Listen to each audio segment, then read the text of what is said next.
Oke, terima kasih host. Assalamualaikum warahmatullahi wabarakatuh. Kita kembali dipertemukan dalam acara dialog interaktif, diskusi lintas agama yang kali ini membahas tema eksistensi Allah di dalam Al-Quran dan eksistensi Allah di dalam Bible. Yang alhamdulillah dihadiri oleh dua narasumber yang sudah sangat berpengalaman ya, dari pihak Muslim Ustadz Alif dan dari pihak kekristenan yaitu Bang Jeki Sembiring. Yang kebetulan kemarin malam mereka sudah bertemu sebenarnya, sudah seperti memang sudah janjian untuk melanjutkan dialog mereka kemarin malam di MCI, dan ternyata alhamdulillah dilanjutkan di sini ya. Tanpa berlama-lama kita iklan dulu lah ya sebelum masuk acara. Ya, acara ini disiarkan secara live di ISDN Studio, saluran online, Family in Christ, Domba Kecil Channel, dan lain sebagainya. Nanti ditulis saja di chat dari pihak Kristenan, saya belum hafal. Oke, langsung aja kita opening statement ya, 5 menit, dimulai dari narasumber Muslim. Silakan Bang Alif. Timer tolong ditampilkan. Oke, timer ada di layar. Silakan Bang Alif, 5 menit. Oke, terima kasih. Assalamualaikum warahmatullahi wabarakatuh. Bismillahirrahmanirrahim. Rabbis shrah li sadri wa yassir li amri wahlul 'uqdatam min lisani yafqahu qawli. Ya Fattahu ya Alim. Tema malam ini yang saya tangkap adalah bahwa eksistensi Allah dalam Al-Quran ya. Itu ya, benar ya, moderator, biar saya tidak salah tangkap lagi. Sesuai dengan ayat Al-Quran, siapa Allah itu. Ya. Nah, kalau kita membuka ayat Al-Quran atau kawan-kawan juga share ya di aplikasi atau apa, ketika mengetik kata Allah, kata pencariannya, maka semua ayat merujuk kepada Allah lah yang menciptakan segala sesuatu. Ya, segala sesuatu Allah ciptakan. Lalu saya coba merujuk, ini sudah bisa share screen kah? Di sini, wallahul khaliqul bari'ul musawwir lahul asmaul husna yusabbihu lahu ma fis samawat wa huwal azizul hakim. Dialah Allah yang menciptakan, yang mengadakan, yang membentuk rupa, yang mempunyai nama-nama yang baik, asmaul husna ya. Bertasbih kepadanya apa yang ada di langit dan di bumi. Dan dialah yang maha perkasa lagi maha bijaksana. Wallahu khaliqul bari'ul musawwir. Nah, di sini jelas bahwa Allah itu sang pencipta, ya. Allah itu sang pencipta. Segala suatu makhluknya diciptakan, banyak sekali ayatnya, langit dan bumi Allah yang ciptakan, manusia Allah yang ciptakan, dan segala sesuatu Allah ciptakan. Tidak ada yang intervensi dalam hal penciptaan Allah, karena Allah di sini dikatakan apa? Wa huwal azizul hakim, kan gitu. Nah, di sini yang menyebutkan Allah. Lalu siapa? Saya coba merujuk lagi ke Al-Baqarah ayat 21, kemarin saya singgung, makanya saya coba kembali ya. Bismillahirrahmanirrahim. Ya, ketika tadi sudah tahu siapa Allah, sang pencipta, ada juga di surat Al-Ikhlas, maka di sini tegaskan, hai manusia, beribadahlah kamu kepada Tuhanmu yang telah menciptakan kalian semua, dan sebagaimana orang sebelum kamu, agar kamu menjadi orang yang bertakwa. Alladzi jalalakumul arda firasya was samaa binaa. Allah itu yang dialah yang menjadikan bumi sebagai hamparan bagimu dan langit sebagai atap, dan dialah yang menurunkan air hujan dari langit. Lalu dia menghasilkan, ini yang menurunkan hujan atau yang mencegah bukan pawang hujan ya. Maaf, di sini tetap Allah lah yang berkehendak, di sini tidak ada yang mengintervensi. Lalu dia hasilkan dengan hujan itu buah-buahan sebagai rezeki untukmu. Karena itu janganlah kamu mengadakan tandingan-tandingan bagi Allah, padahal kamu mengetahui. Karena di sini segala sesuatu adalah mutlak milik Allah Subhanahu wa taala. Ya. Di surah Yasin juga banyak ayat, di surat Al-Insan juga banyak ayat, di surah Al-Mulk banyak ayat bahwa Allah yang menciptakan kita semua, bahkan Nabi Isa sendiri ya, di dalam keyakinan di luar Islam kami, kawan-kawan Kristen yang dituhankan, justru ditegaskan bahwa termasuk yang diciptakan oleh Allah Subhanahu wa taala, yaitu di surat Al-Imran ayat 59 ya, Allah menciptakan Nabi Isa. Bahkan ketika dia mengaku bahwa dia merasa lebih kuat dari Allah, atau dia ketika ditanyakan dalam salah satu ayat, atau orang yang menuhankan Nabi Isa, katakanlah Allah bisa saja membinasakannya. Itu ada di surah Al-Maidah ayat 17 ya. Allah bisa membinasakannya Nabi Isa beserta ibunya dan juga seluruh makhluk yang lainnya. Nah, disinilah makhluk-makhluk bukti bahwa Allah itu ada dan menciptakan segala makhluknya. Informasi dari Al-Quran itu selaras juga dengan apa yang akal manusia, sehingga makanya banyak dikatakan ayatnya afala taqilun, afala tatadabbarun, apakah kamu tidak berpikir, apakah kamu tidak bisa mengambil itibar, mengambil contoh dari semua ayat perumpamaan yang diturunkan dari Allah itu sendiri. Contoh bagaimana diinformasikan manusia dari awal sebelum manusia diciptakan, bagaimana manusia itu prosesnya, dan bagaimana manusia itu seperti apa nanti di bumi, dan seperti apa nanti prosesnya akan kembali. Itu ada di beberapa ayat, makanya Allah menciptakan, menghidupkan manusia sebagaimana permulaan menciptakannya. Oke. Sebentar, masih ada waktu kah? Oke, waktu habis. Ya. Terima kasih. Itu aja demikian dulu opening statement dari pihak Muslim. Silakan Pak Jeki, opening statementnya tentang tema Allah menurut Allah, eksistensi Allah dalam Bible. Silakan, Brother Jeki. Ya, baik. Ya, terima kasih teman-teman. Salam buat teman-teman semua. Dalam nama Yesus, Tuhan aku berdoa, bukakan hati kawan-kawan hamba saat ini supaya mereka boleh memahami tentang kekristenan dan mereka bisa memahami Engkau, dan dalam kemurahan-Mu mereka boleh mengenal keselamatan itu dalam nama Yesus. Oke, terima kasih teman-teman. Jadi seperti ini saya ingin sampaikan, Tuhan Kristen dan Islam manakah yang terbukti eksistensinya? Pada saat ini kita sedang bahas ini ya. Nah, di sini yang saya sampaikan adalah studi yang logis, komprehensif ya. Jadi saya tidak sekedar berdasarkan klaim. Nah, apa itu studi logis dan komprehensif? Yang pertama, kita punya prinsip dasar yang tidak bisa dilanggar, yaitu pertama, kita memiliki yang namanya hukum dui ganda saksi. Satu orang saksi saja tidak dapat menggugat seorang mengenai perkara kesalahan apapun atau dosa apapun yang mungkin dilakukan. Baru atas keterangan dua, ingat ya, 2 atau 3 orang saksi, maka perkara itu tidak dapat disangsikan. Ingat ya, hanya satu saksi itu dia tidak bisa berhujah karena harus perlu 2 atau 3 saksi. Bahkan secara hukum pun, ingat ya, secara hukum, bahwa keterangan saksi yang hanya berdiri sendiri tanpa dukungan alat bukti, dia tidak mempunyai kekuatan hukum. Keterangan saksi yang hanya berdiri sendiri, dia tidak mempunyai kekuatan pembuktian.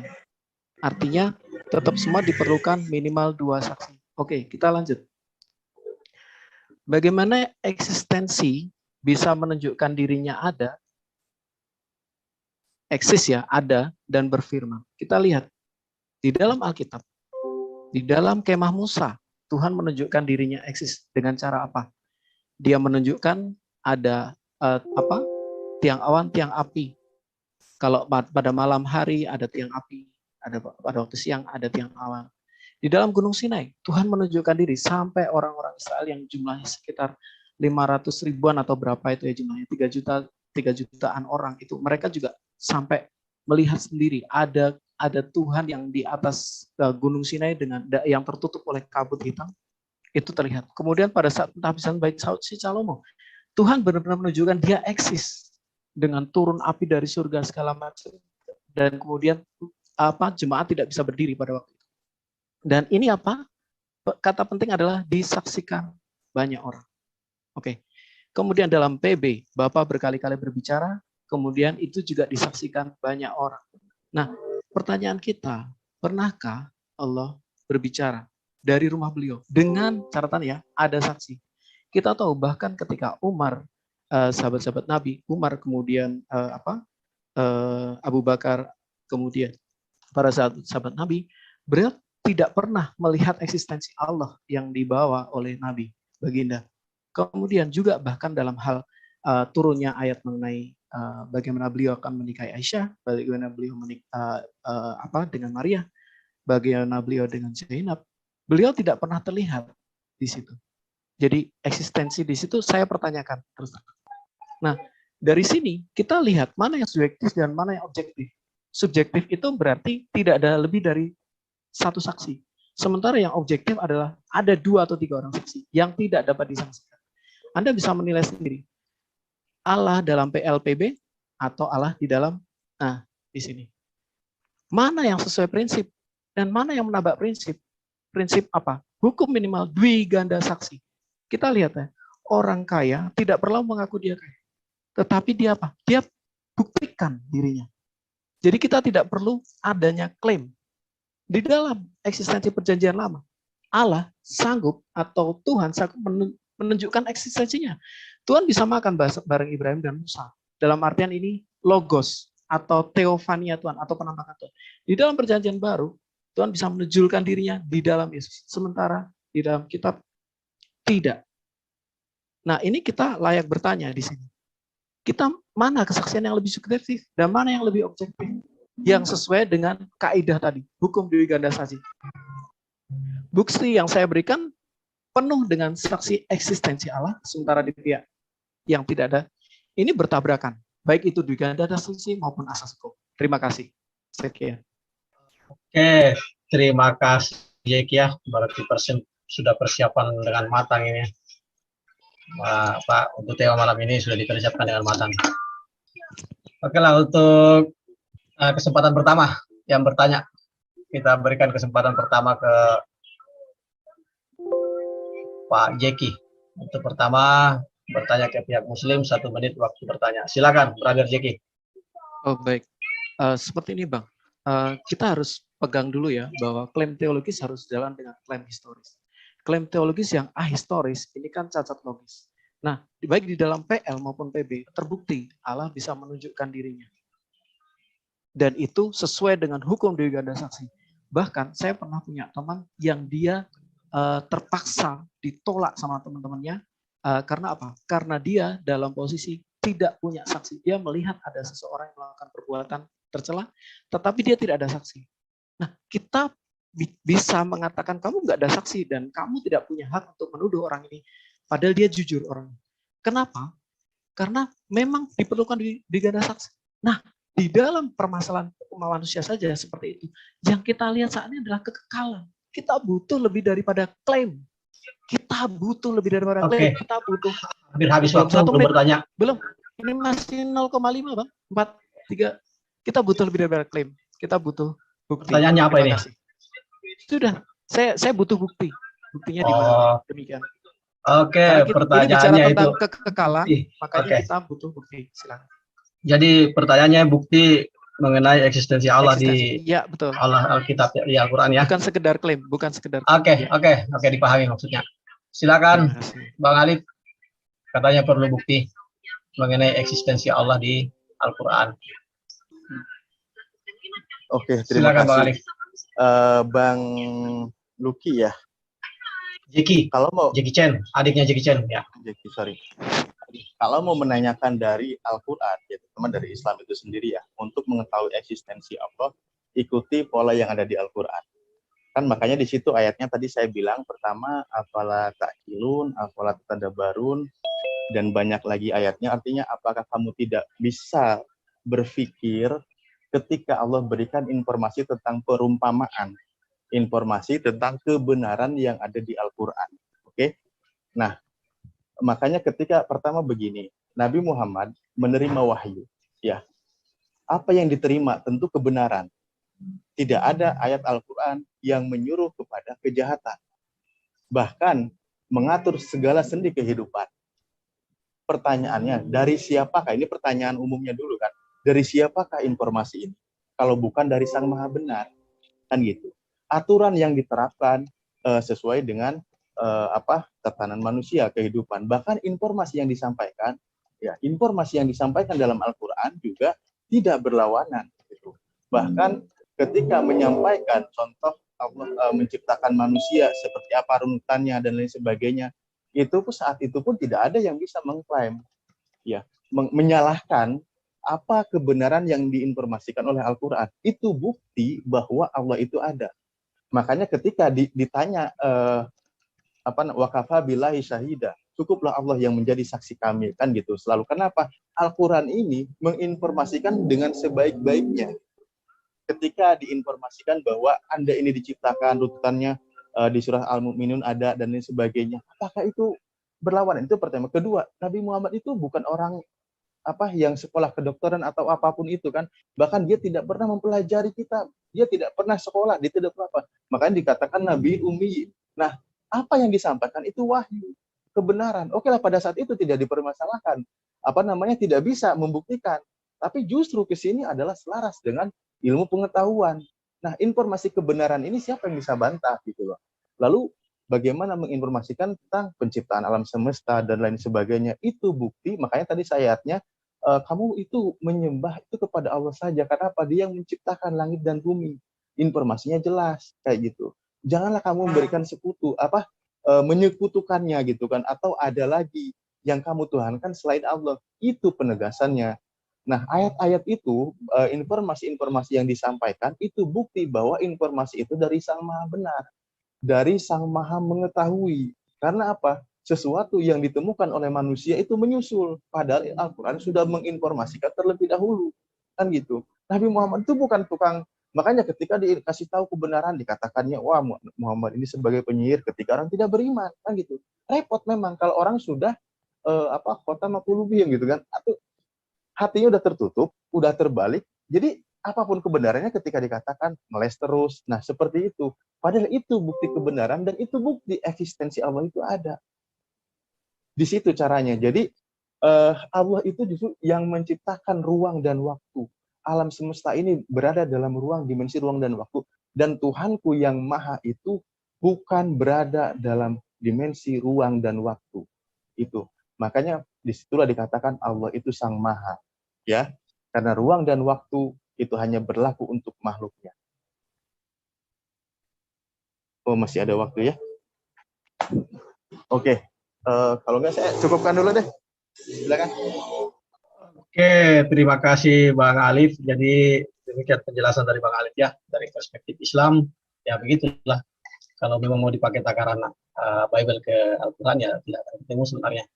Silakan 1 menit Bang Alif untuk bertanya ke Brother Jeki. Oke, baik. Pertanyaan saya ini kan mengenai eksistensi Tuhan itu sendiri ya. Pertanyaan saya itu bahwa sebenarnya saya itu sampai sekarang itu dari beberapa sekian banyak ya yang saya temui diskusi dengan Kristen, saya itu belum menemukan jawaban yang pasti. Siapa sebenarnya Tuhan? Nama Tuhan sesungguhnya yang disembah oleh orang Kristen itu siapa? Buktikan dalilnya, pengakuannya.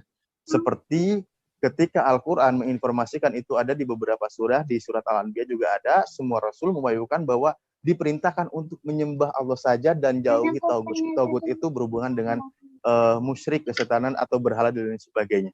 Nah, saya ingin tahu siapa sesungguhnya eksistensi Tuhanmu, namanya siapa. Sementara itu dulu, terima kasih.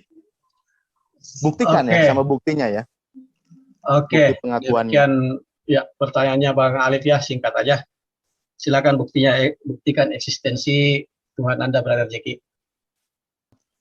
Baik, terima kasih Bang. Tadi ada mempertanyakan mengenai Tuhan kami. Oke, baik. Ini memang butuh waktu untuk menjelaskan ini, tapi setidaknya saya akan berikan penjelasan singkat. Di dalam Allah kami yang satu yang kami sebut sebagai Bapa, dia memiliki firman atau logosnya, dan dia juga memiliki ruhnya atau disebut dengan Roh Kudus.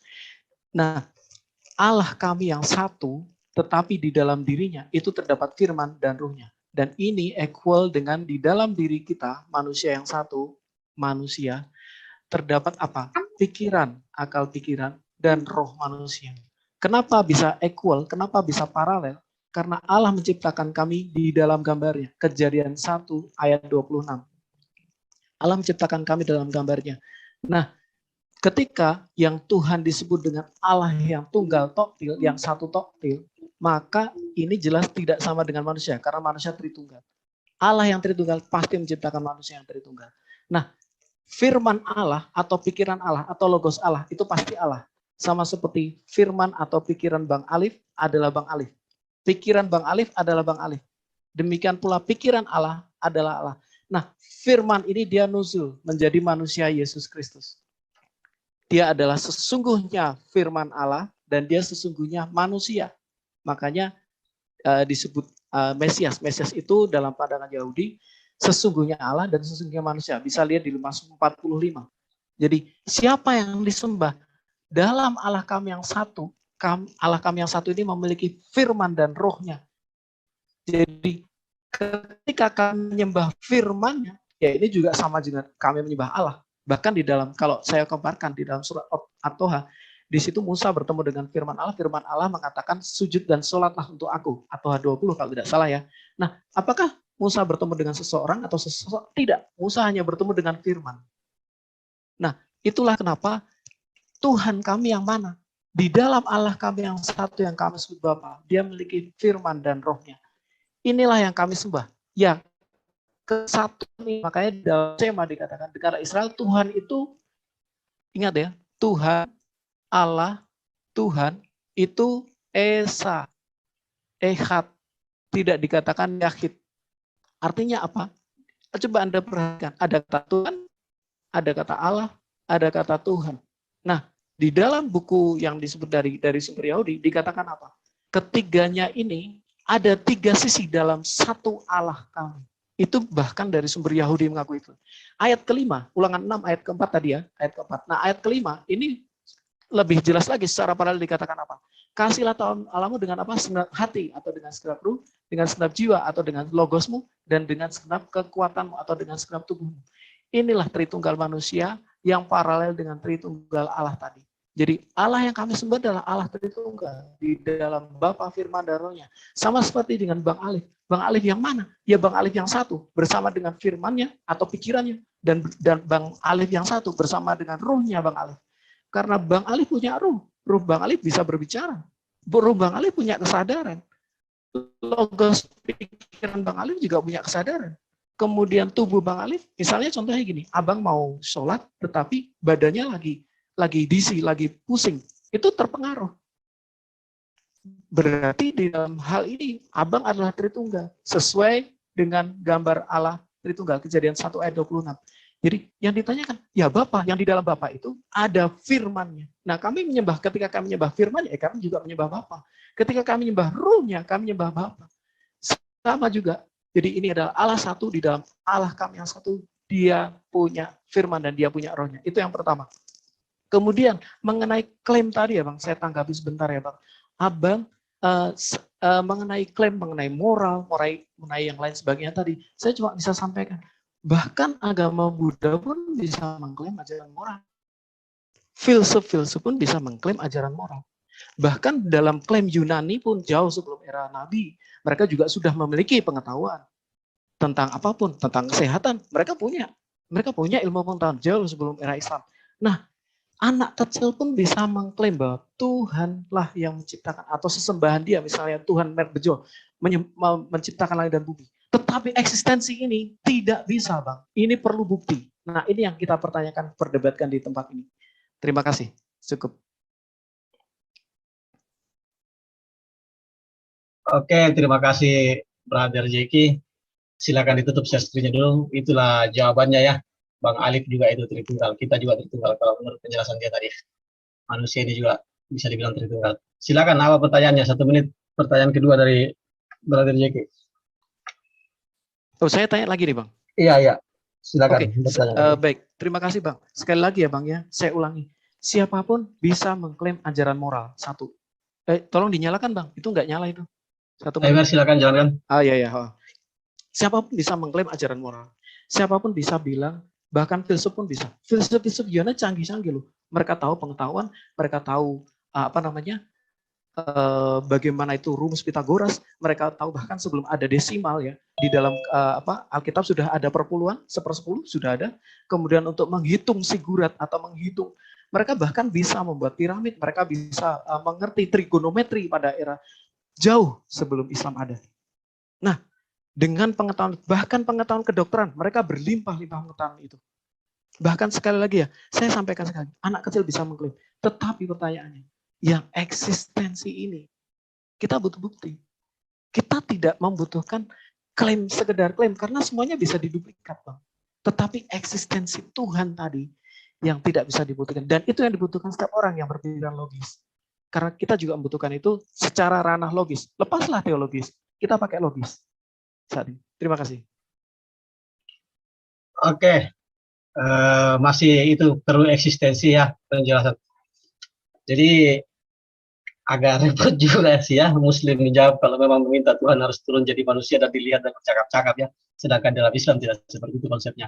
Silakan Bang Alif, langsung ditanggapi atas pertanyaannya. Oke, dalam Islam itu jelas dan tegas. Ingat begini, Bang Jeki ya. Dari yang kami yakini, informasi 124.000 nabi tidak pernah ada yang melihat Allah. Tapi semuanya beriman Allah itu ada, Allah itu eksis. Ingat itu. Lalu para rasulnya itu menerima wahyu, ya, menerima wahyu. Ingat, tidak langsung melihat. Oke? Tidak melihat Allah itu.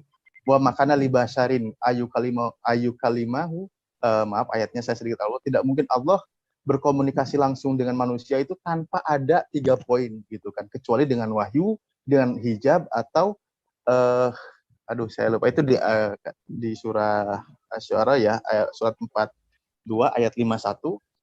Intinya bahwa semua itu mereka beriman dan Allah itu eksis, Allah itu ada. Saya ini bingung. Anda berani bilang mengklaim, oke. Coba saya screen ya. Pertama begini dulu. Contoh ini surat Al-Mu'minun ya. Sebentar. Dari ayat 13 ke 14 ini sebenarnya dari ayat 12 sih. Kalau kodolak nangis musulati mintin ya. Sampai ayat 14. Siapa yang pertama kali mengklaim ayat ini? Anda bilang filsuf ini sebelumnya. Seperti apa mereka bisa menginformasikan tentang penciptaan proses penciptaan manusia? Itu nggak ada, Bang.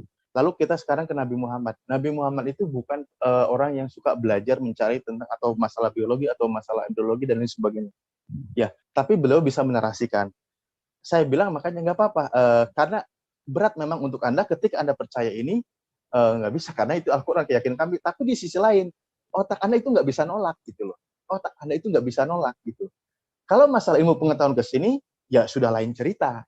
Karena apa? Informasinya sudah didahului oleh Sang Maha Tahu. Kan itu tadi saya bilang ya. Oleh Sang Maha Tahu sudah menginformasikan. Padahal pada saat itu belum ada yang bisa menarasikan seperti ini. Nah itu poinnya. Lalu tadi sebenarnya saya menarik sih ya. Melihat penjelasan dari Bang Jeki ya. Ketika Anda justru share whiteboard ya kalau nggak salah. Itu menggambarkan keruwetan dalam konsep ketuhananmu. Beneran, saya semakin kesini semakin ruwet karena melingkar entah arahnya kemana gitu.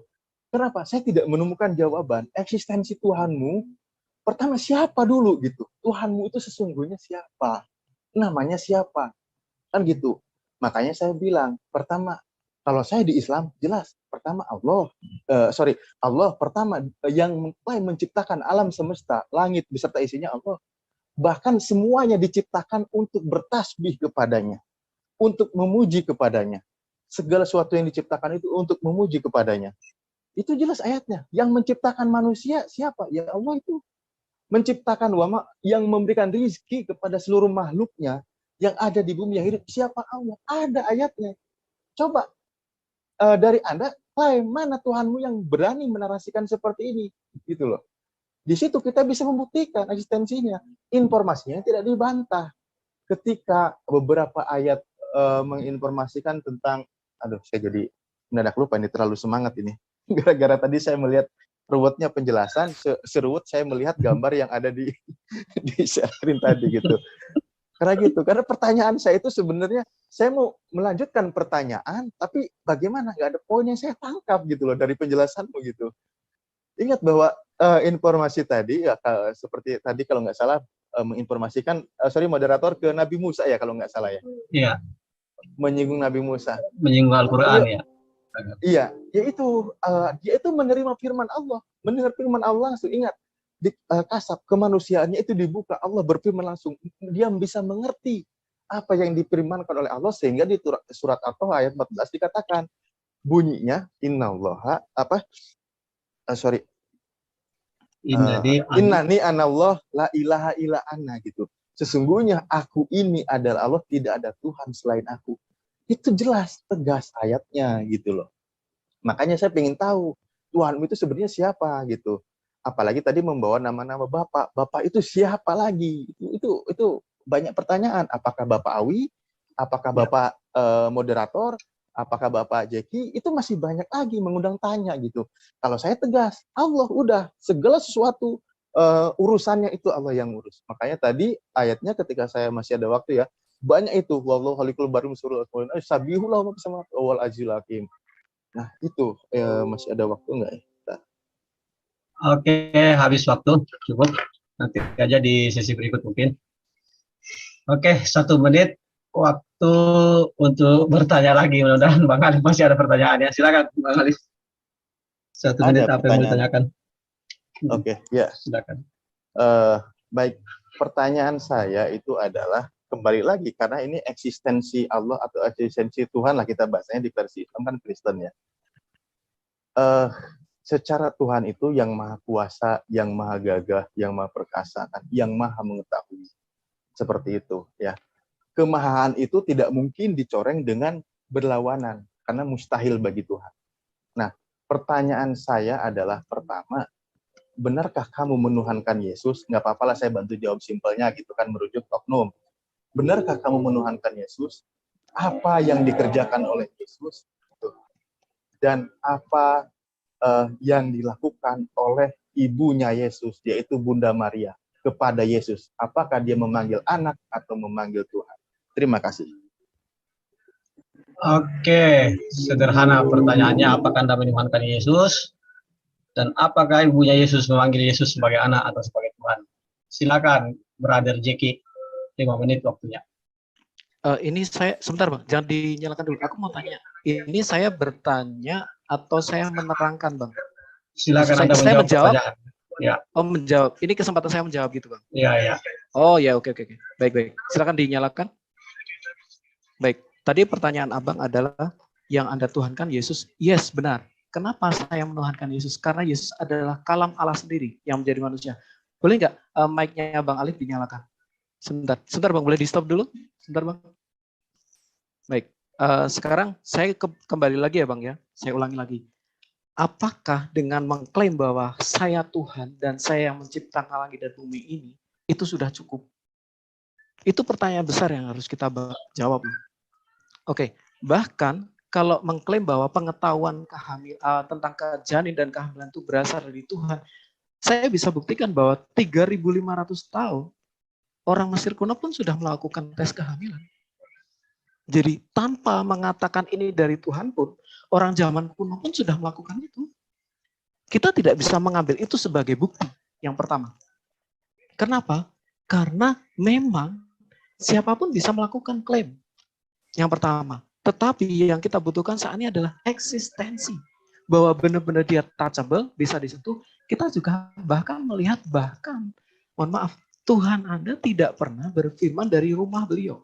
Itu yang pertama. Tidak ada satu orang pun mendengar ketika beliau ini, kecuali hanya Nabi. Dan itu bagi kami subjektif. Kita ingat, kita tidak sedang membawa narasi teologis di sini. Kita harus membawa narasi yang logis juga. Dan logis itu juga harus holistik. Harus sepenuhnya kita terima apa itu. Kita harus benturkan itu dengan apa itu hukum dui gada saksi. Dan di dalam kealahan kami, di dalam kealahan terbukti, dia berani diadu dengan hukum dui gada saksi lebih daripada satu saksi. Nah, sementara bagaimana membuktikan itu? Kita tidak butuh klaim bahwa akulah Tuhan. Loh, di dalam Alkitab juga banyak sekali seperti itu. Yesus juga mengklaim, aku guru dan Tuhan, itu juga sudah klaim. Siapa melihat aku, melihat Allah. Yesus mengklaim seperti itu. Loh, kurang apa lagi gitu loh. Tetapi kita butuh eksistensi. Kalau klaim, ingat, orang kaya tidak pernah mengklaim dirinya kaya. Dia membuktikan. Mohon maaf, orang yang, saya tidak ngomongin ini ya. Ini cuma contoh saja, mohon maaf. Orang yang setengah kaya, mereka butuh diakui. Aku ini orang kaya. Tetapi Yesus datang, dia membawa bukti. Dia membawa konsekuensi yang logis bahwa memang aku ada. Bahkan nama Yod-Heh-Vav-Heh sendiri, itu ketika kita bedah, itu artinya juga eksis. Dia yang ada. Jadi itu tidak bisa ditabrakkan lagi dengan pertanyaan, mana yang eksis, mana yang tidak eksis.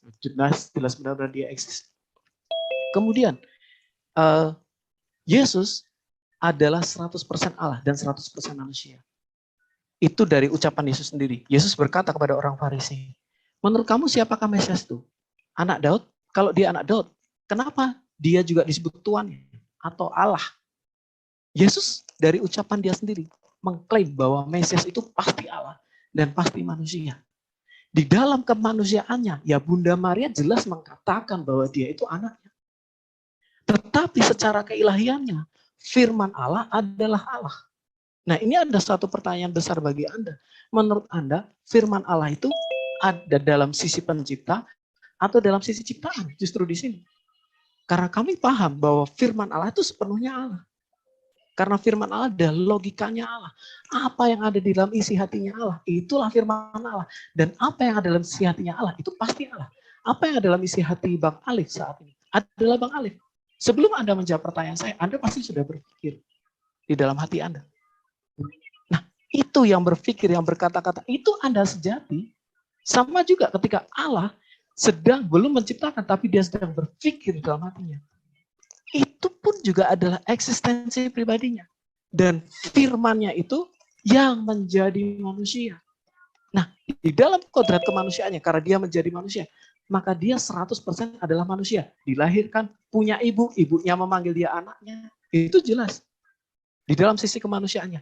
Tetapi di dalam sisi keilahiannya, kita lihat bahkan pengakuan orang non-Kristen sendiri pun mengakui. Dari Plinius, gubernur Plinius, dia mengatakan, orang Kristen mereka menyembah Yesus as a God. Orang Kristen itu siapa? Ya Maria juga termasuk Kristen di situ. Nah, Anda berusaha menabrakkan antara firman yang sepenuhnya Allah dengan firman yang menjadi manusia. Ini tidak bisa kami tabrakkan di dalam keimanan kami. Ini selaras. Ya, saya kembali ke pertanyaan tadi, Bang. Jadi, di mana eksistensinya gitu loh. Kita sudah lihat bukti-bukti yang kami tunjukkan habis ada. Waktu. Jadi, kalau saya, maaf ya, sedikit menyimpulkan jawabannya, ya manggil Yesus sebagai anaknya. Karena dia dalam eksistensi sebagai anak manusia. Kalau tidak salah begitu. Karena pertanyaannya itu aja tadi. Jika Anda menyembah Yesus, iya katanya Niman Gawaria, apakah memanggil Yesus sebagai Tuhan atau anak? Katanya memanggil sebagai anak, dalam eksistensinya sebagai anak manusia. Silakan, apa yang mau ditanyakan? Bang Jeki, 1 menit. Silakan. Oke. Giliran Bang Jeki ini, silakan. Oh iya, Bang. Terima kasih, Bang. Jadi, saya butuh bukti, Bang. Kalau dari Taurat, dari PB, Tuhan sudah menyatakan diri dengan eksistensinya, bukan sekedar klaim. Klaim bahwa aku yang menciptakan langit dan bumi, baik dari PL, PB,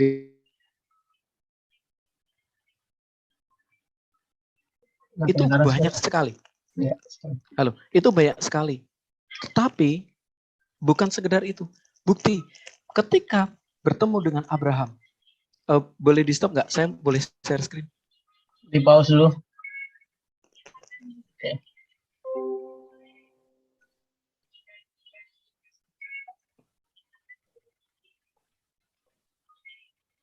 Oke. Boleh dinyalakan lagi?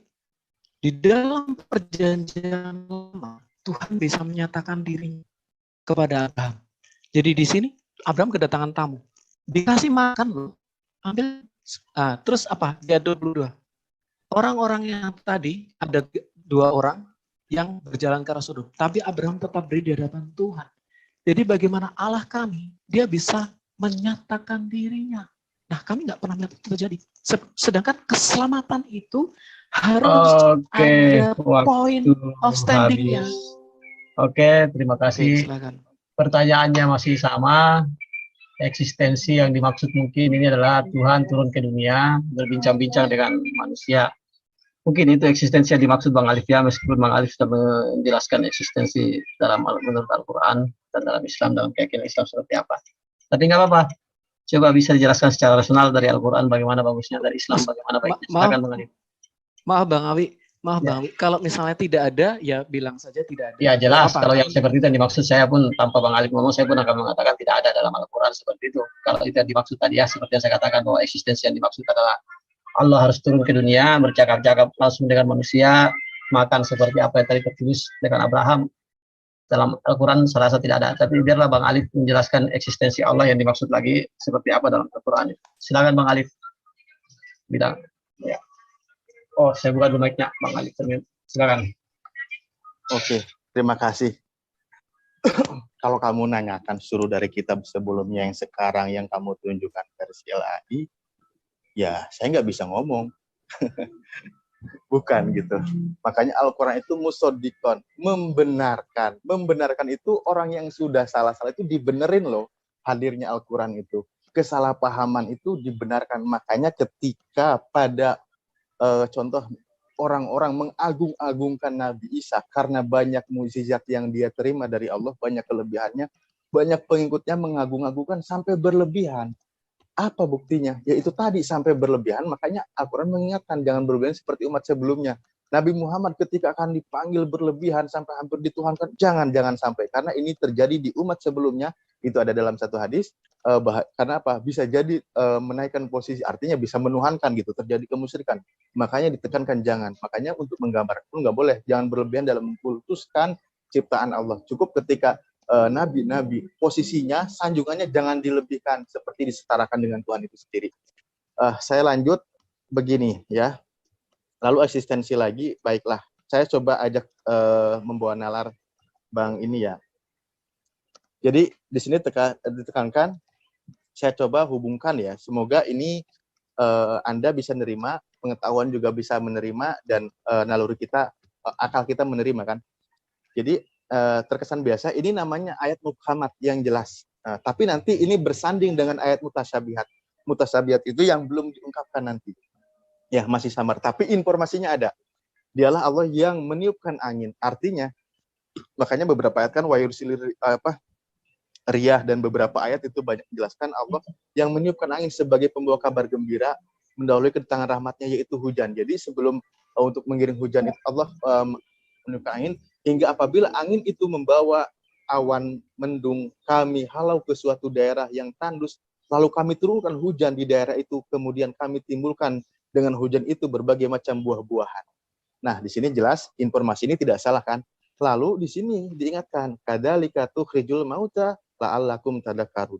Nah, seperti itulah kami membangkitkan orang yang telah mati, kemudian mudah-mudahan kamu mengambil pelajaran. Nah, di sini tadakkarun, kamu tuh ambil pelajaran. Jadi begini, informasi ini garis besarnya disampaikan. Contoh, wa nahnu idama wahya romim, Allah itu yang membangkitkan manusia dari tulangnya, dan beberapa ayat Allah ciptakan lagi manusia setelah kematian seperti di awal. Jadi gini, makanya ayat ini ketika manusia itu, seluruh manusia, kan di sini ayatnya, di ayat kutipan ayat terakhir, seperti itulah kami membangkitkan orang yang telah mati. Jadi ketika nanti seluruh manusia telah mati, Bang, ya, ini hadisnya ada, manusia setelah mati, setelah terjadi kiamat, bumi ini tandus gersang karena habis terjadi kiamat, Allah turunkan hujan. Allah turunkan hujan. Setelah turunnya hujan, manusia itu akan bangkit seperti buah kecambah. Loh, dari mana? Ada satu tulang manusia yang tidak hancur. Ada nggak hadisnya? Ada. Oke, saya coba hubungkan coba di sini ya. Ini pakai ini aja, saya biar enak. Ini salah satu, saya rasa Detiknet tidak berbohong ya. Di sini juga Anda tidak akan membantahnya. Mana sebentar, hadis yang tentang mengatakan, ini informasinya sangat jelas. Sebentar, saya sampaikan. Oke. Bumi ini akan mengolah seluruh bagian tubuh manusia kecuali tulang ekor, dan dari tulang seorang manusia diciptakan, dan dari tulang ekor tulang manusia akan dihidupkan kembali di hari kebangkitan. Jadi ada tulang ekor manusia yang tidak hancur, dan ini sudah dibuktikan oleh para pertemuan ilmiah gitu. Hadis Nabi mengatakan, di sini hadisnya, sebentar ya, oke. Ini saya barusan sambil persiapkan. Nah, di sini ini berhubungan dengan ayat tadi, sesungguhnya pada jasad manusia ada satu tulang yang tidak akan dimakan oleh bumi selamanya. Darinya Allah akan membangkitkan pada hari kiamat. Para sahabat berkata, tulang apa? Beliau bersabda tulang ekor. Maksud tulang ekor itu ada tulang kecil yang memang itu tidak akan hancur. Makanya ketika nanti setelah tadi ayatnya, ketika tanah itu tandus, gersang dan kering, lalu ada air hujan turun, maka akan terjadi tumbuh-tumbuhan. Nah, seperti itulah manusia nanti akan dibangkitkan. Akan dibangkitkan setelah kematian. Ada manusia tulang ekor yang tidak hangus setelah seluruh jasad manusia setelah terjadinya kiamat, ada hujan di sini. Nah, ini penjelasannya ya. Silakan nanti baca sendiri atau atau Anda search sendirilah istilahnya ya mengenai penjelasan apa itu tulang ekor yang dimaksud. Makanya di sini ayatnya di surah Yasin dipertegas dia Ya. membuat perumpamaan bagi kami pada kejadiannya. Waktunya habis kali. Oh iya sorry.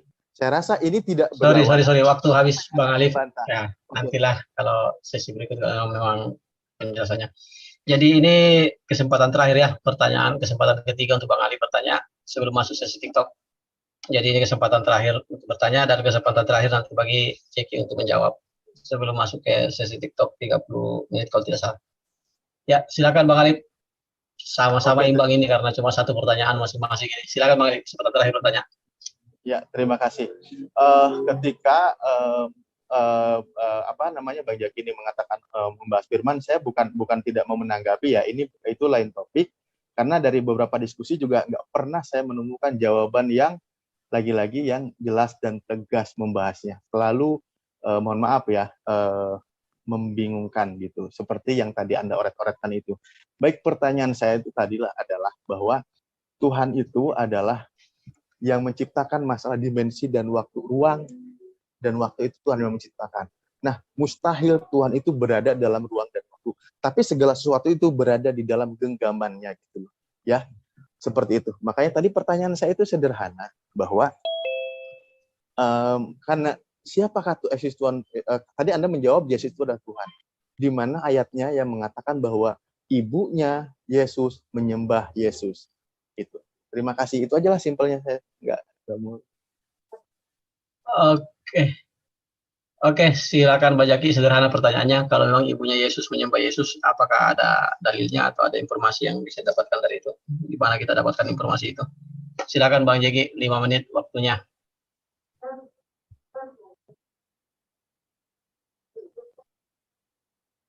Oke, terima kasih Bang. Silakan dinyalakan. Baik, saya catat tadi ya Bang ya. Mengenai hujan, saya sekali lagi klaim menurunkan hujan, siapapun bisa mengatakan. Bahkan Mbak Rara pun bisa ngomong. Sayalah yang menurunkan hujan. Come on. Dan itu malah terbukti. Saya tidak percaya itu ya, saya bercanda. Kemudian mengenai tulang ekor, bagaimana dengan orang yang dikremasi? Kemudian, saya sudah sampaikan tadi, bahkan kehamilan 3.500 tahun, orang Mesir sudah melakukan tes pack ya.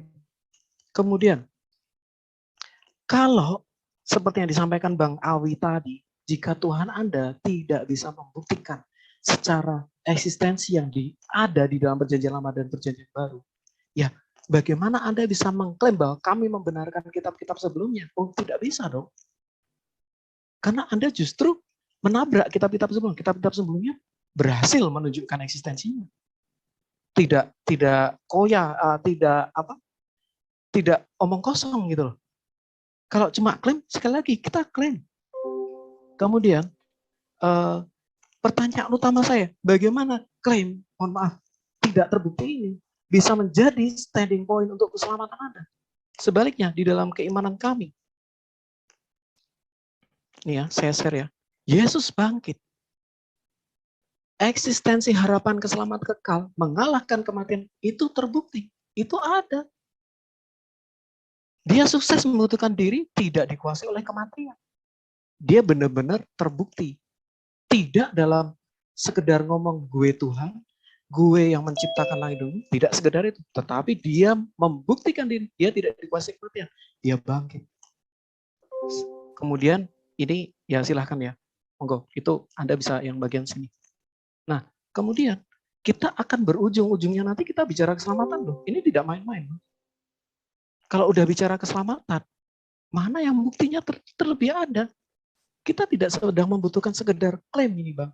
Yang kita butuhkan saat ini standing point. Kepastian keselamatan saya itu yakin atau tidak. Begitu Tuhan itu masih abu-abu eksistensinya. Gimana tahu bahwa dia akan menyelamatkan kita? Itu logikanya. Kita harus standing point kita benar.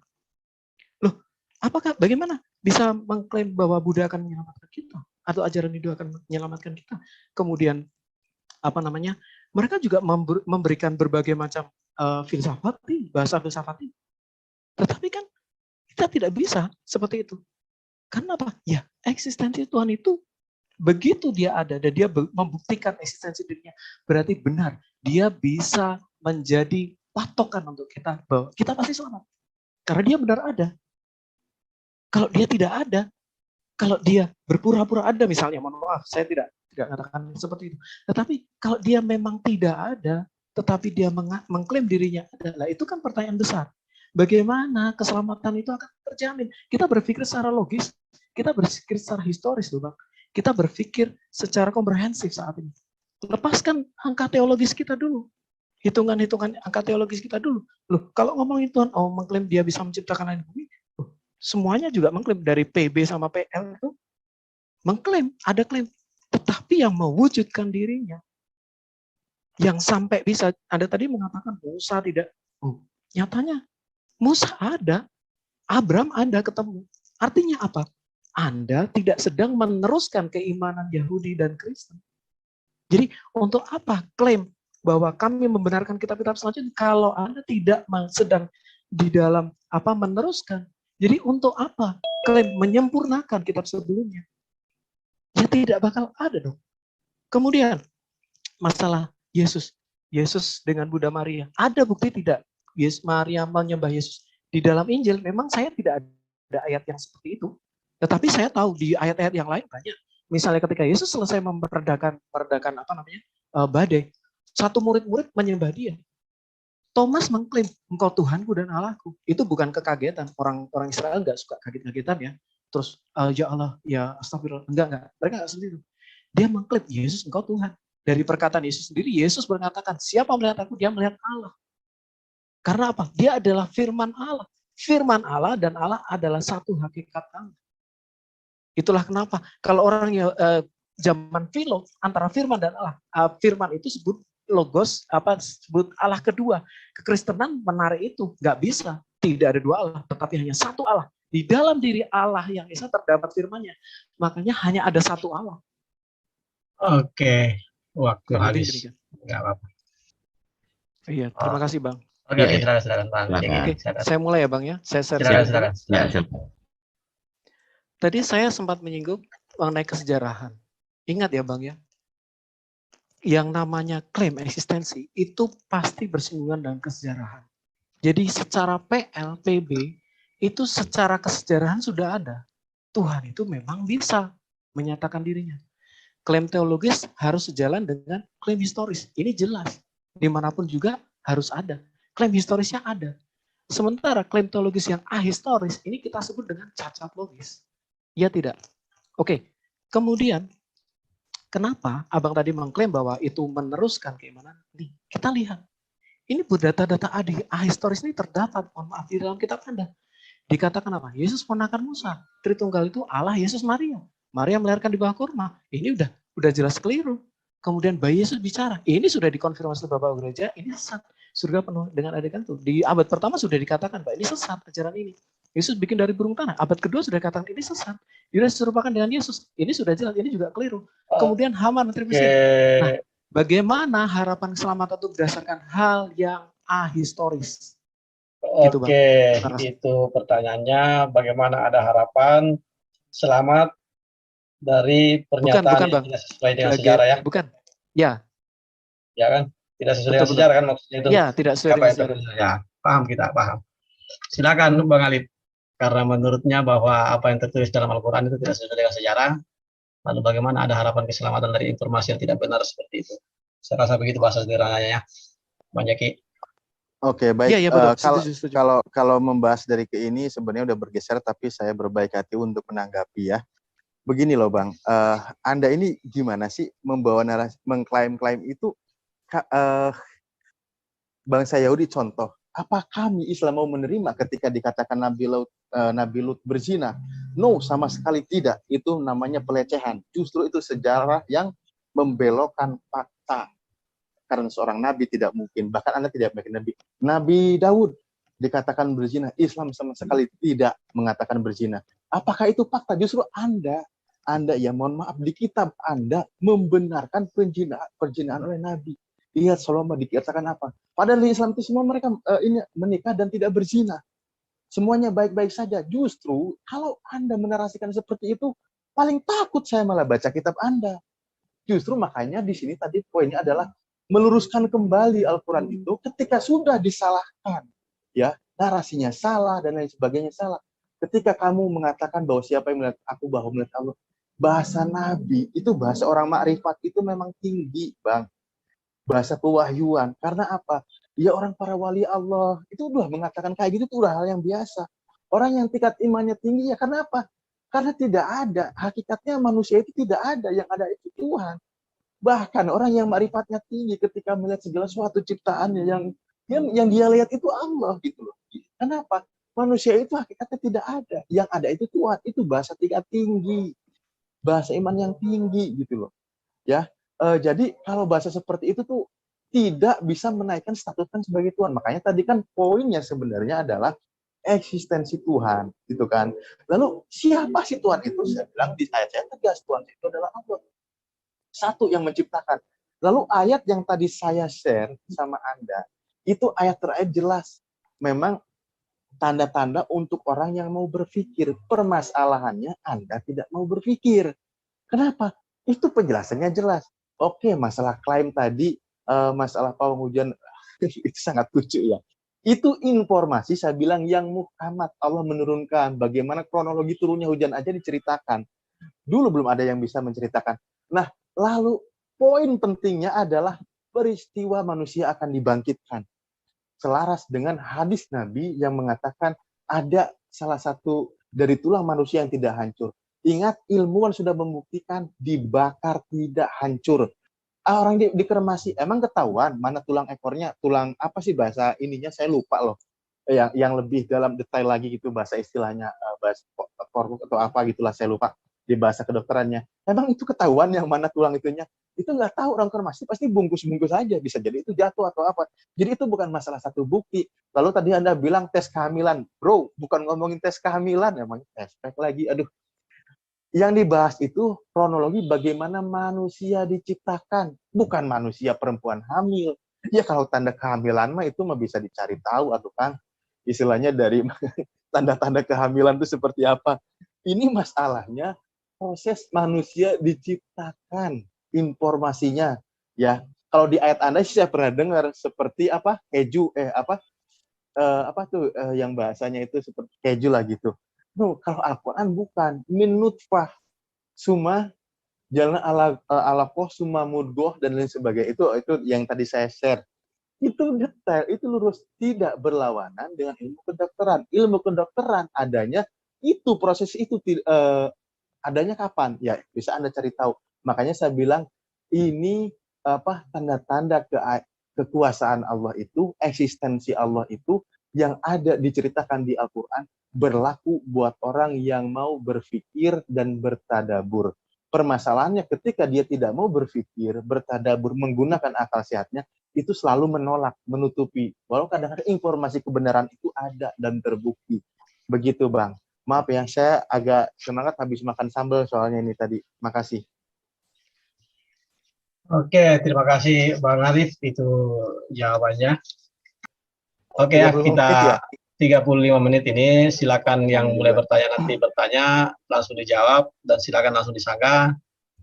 Jadi yang penting tertib ya. Oke, kalau memang ada pertanyaan yang bisa langsung diajarkan, jawaban yang bisa langsung dipertanyakan, ya silakan aja. Oke, 35 menit dimulai pada saat salah satu narasumber mulai berbicara. Silakan, kami diam semua. Terima kasih Bang Alif. Jadi seperti ini Bang Alif, kita ini tidak berbicara mengenai hal yang sementara. Kalau hal yang sementara layaklah kita bicara dengan sepele. Kita ini berbicara tentang sesuatu yang kekal. Dan sesuatu yang kekal itu harus ada jaminan.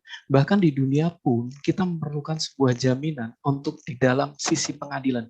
Di pengadilan pun orang memerlukan bukti minimal 2 saksi. Nah, di dalam hal ini, di dalam ketuhanan baik itu Yahudi dan Kristen, dengan sempurna Tuhan menyatakan dirinya. Dan itu dia memberikan jawaban yang kuat bahwa dia bisa menyelamatkan kita di yaumil akhir nanti. Demikian pula Yesus menunjukkan dia bisa mengalahkan maut. Bahwa Tuhan benar-benar mengalahkan maut. Karena itu hanya Tuhan yang bisa mengalahkan maut. Dia tidak dikuasai oleh kematian. Nah, Oke. kita semua berharap untuk gimana Bang? Langsung disangka aja Bang Alip, langsung Ya, ini nggak bukan apa-apa, sesi Bang ceramah Alip. ini. Ditanya Ya, aja bukan sesi ceramah ini. Ya, Bukan supaya sesi saya ceramah. jangan ceramah. Bukan. Ya maaf kalau saya Kalau ada yang terlalu tidak sesuai Bang Alip langsung disangka aja. langsung disangka aja. Ya. Jangan Iya kita mendengar khutbah di sini. kamu kan ini kan masalah menyatakan itu kan membuktikan toh.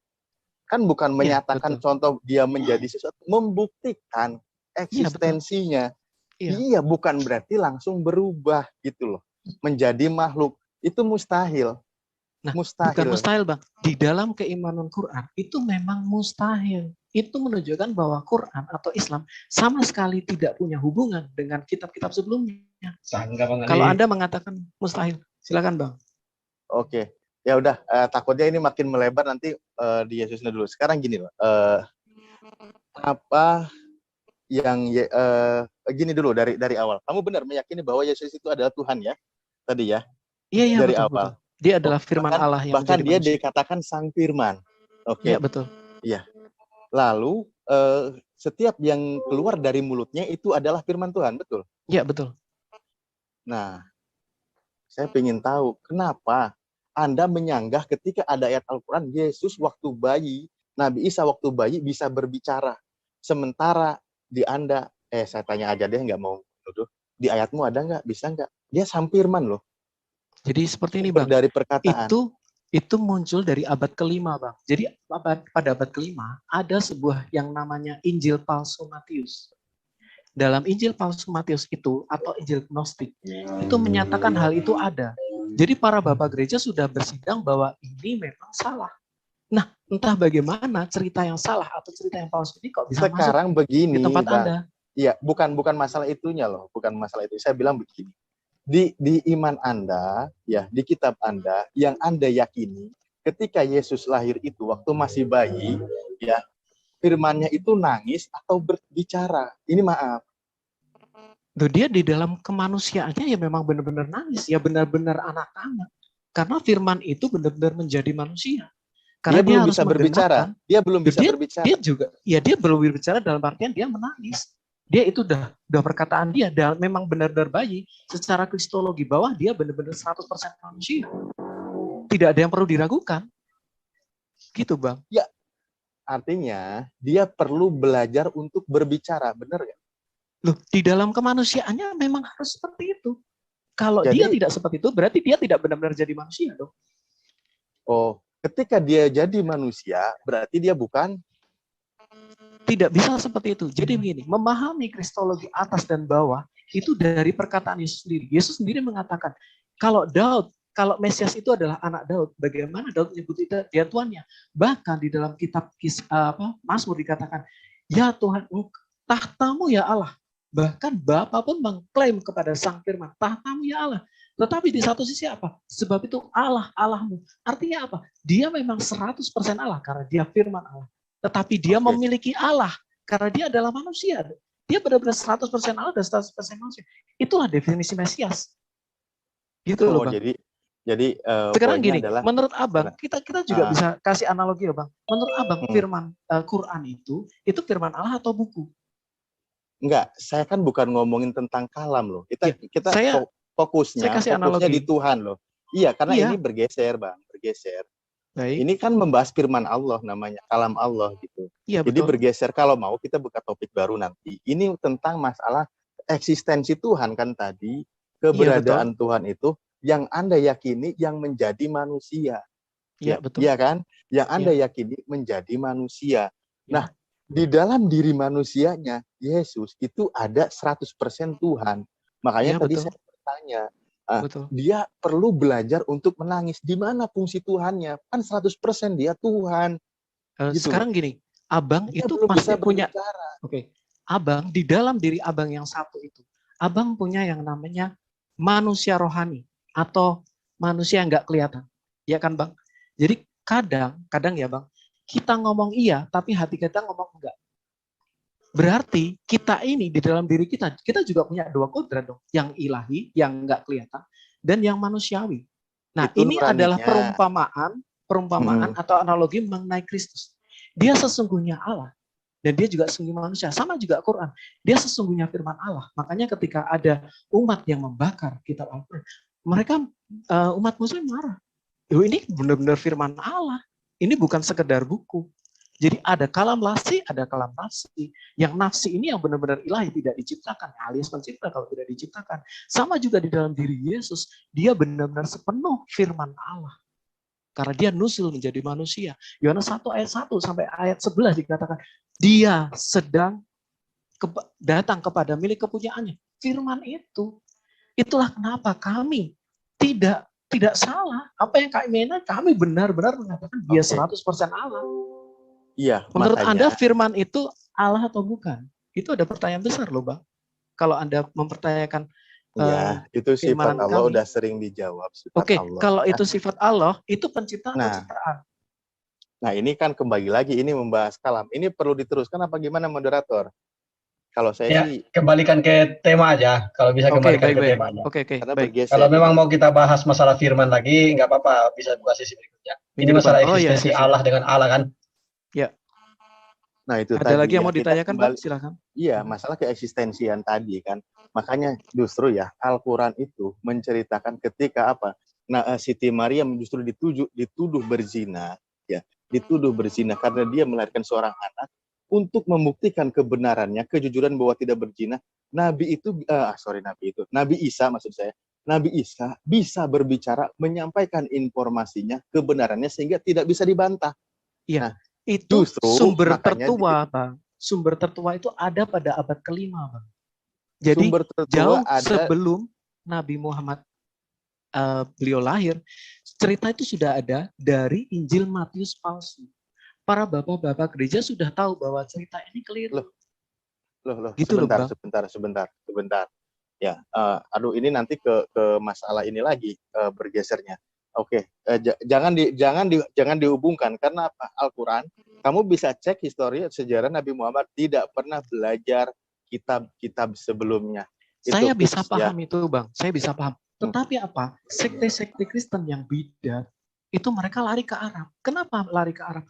Karena di Arab tuh ada kebebasan beragama. Buktinya ada 30 berhala pada waktu itu di Mekah. Itulah kenapa di sana dibebaskan. Arius lari ke Arab. Kemudian sekte Arius itu dia menyangkal keilahian Yesus. Dia menyangkal bahwa dia adalah firman yang tidak diciptakan. Itu lari ke Arab. Kemudian sekte Ebionit lari ke Arab. Itulah yang namanya Warakah itu. Kemudian ada juga Bahira. Ini sebenarnya bergeser lagi, ini agak kejauhan ya. Saya bukan tidak mau Maksud menangkap saya atau seperti ini, membahas. Bang. Mohon maaf, Iya. Bang. Maksud saya seperti ini. Bagaimana data-data ahistoris tadi masuk di dalam kitab Anda dan Anda bisa berharap bahwa itu membawa keselamatan bagi Anda. Ini pertanyaan besar, Bang. Itu semua ahistoris. Jangan salah. Ingat ya. Al-Quran menarasikan jauh. Coba saya bilang tadi, pembuktian manusia diciptakan dari apa, seperti apa, kamu tuh nggak bisa. Oke, mana baik, ayatnya ya, coba? Saya kasih tahu. Sedetail Al-Quran dan manusia dibangkitkan seperti apa? Coba mana buktinya? Itu bukti keberadaan Tuhanmu. Jadi gini, Bang. Saya sampai subuh tungguin. Pada umur 9 minggu, ya, jantung bayi sudah ada, Bang. Ayat. Loh, kenapa? Anda tadi kan mengklaim 120 hari ya, Bang. Nah, kita sudah kasih tunjuk saya juga secara ilmu pengetahuan. 120 hari. Loh, saya tadi, bilang Al-Quran kan menginformasikan dari Sang Maha bahwa sampai masalah proses penciptaan pun prosesnya loh. Iya. Dari sperma sampai ke ini itu diceritakan. Iya. Pada masa 1.500 tahun ke belakang, siapa yang bisa menceritakan itu? Nah, saya minta. Sekarang gini, Bang. Yang klaim tadi itu pun keliru, Bang. Bahwa Allah meniupkan roh kehidupan di umur 120 hari. Itu klaim yang keliru. Kita bisa lihat banyak loh list kekeliruan. Mohon maaf, saya tengah hidup. Adakah Bang Ali tadi mengatakan demikian? Saya belum nyampe ke sana, belum. Karena itu kan poinnya pasti nanti panjang lain lagi gitu loh. Ya, makanya saya bilang ini tentang menciptakan eksistensi Tuhan itu ada, menyampaikan firman kebenarannya itu kepada manusia yang tidak pernah belajar apapun. Nabi Muhammad bisnismen loh, bro. Ya, belum pernah belajar teologi. Ya, tapi beliau menarasikan seperti ini dan banyak ayat-ayat lain.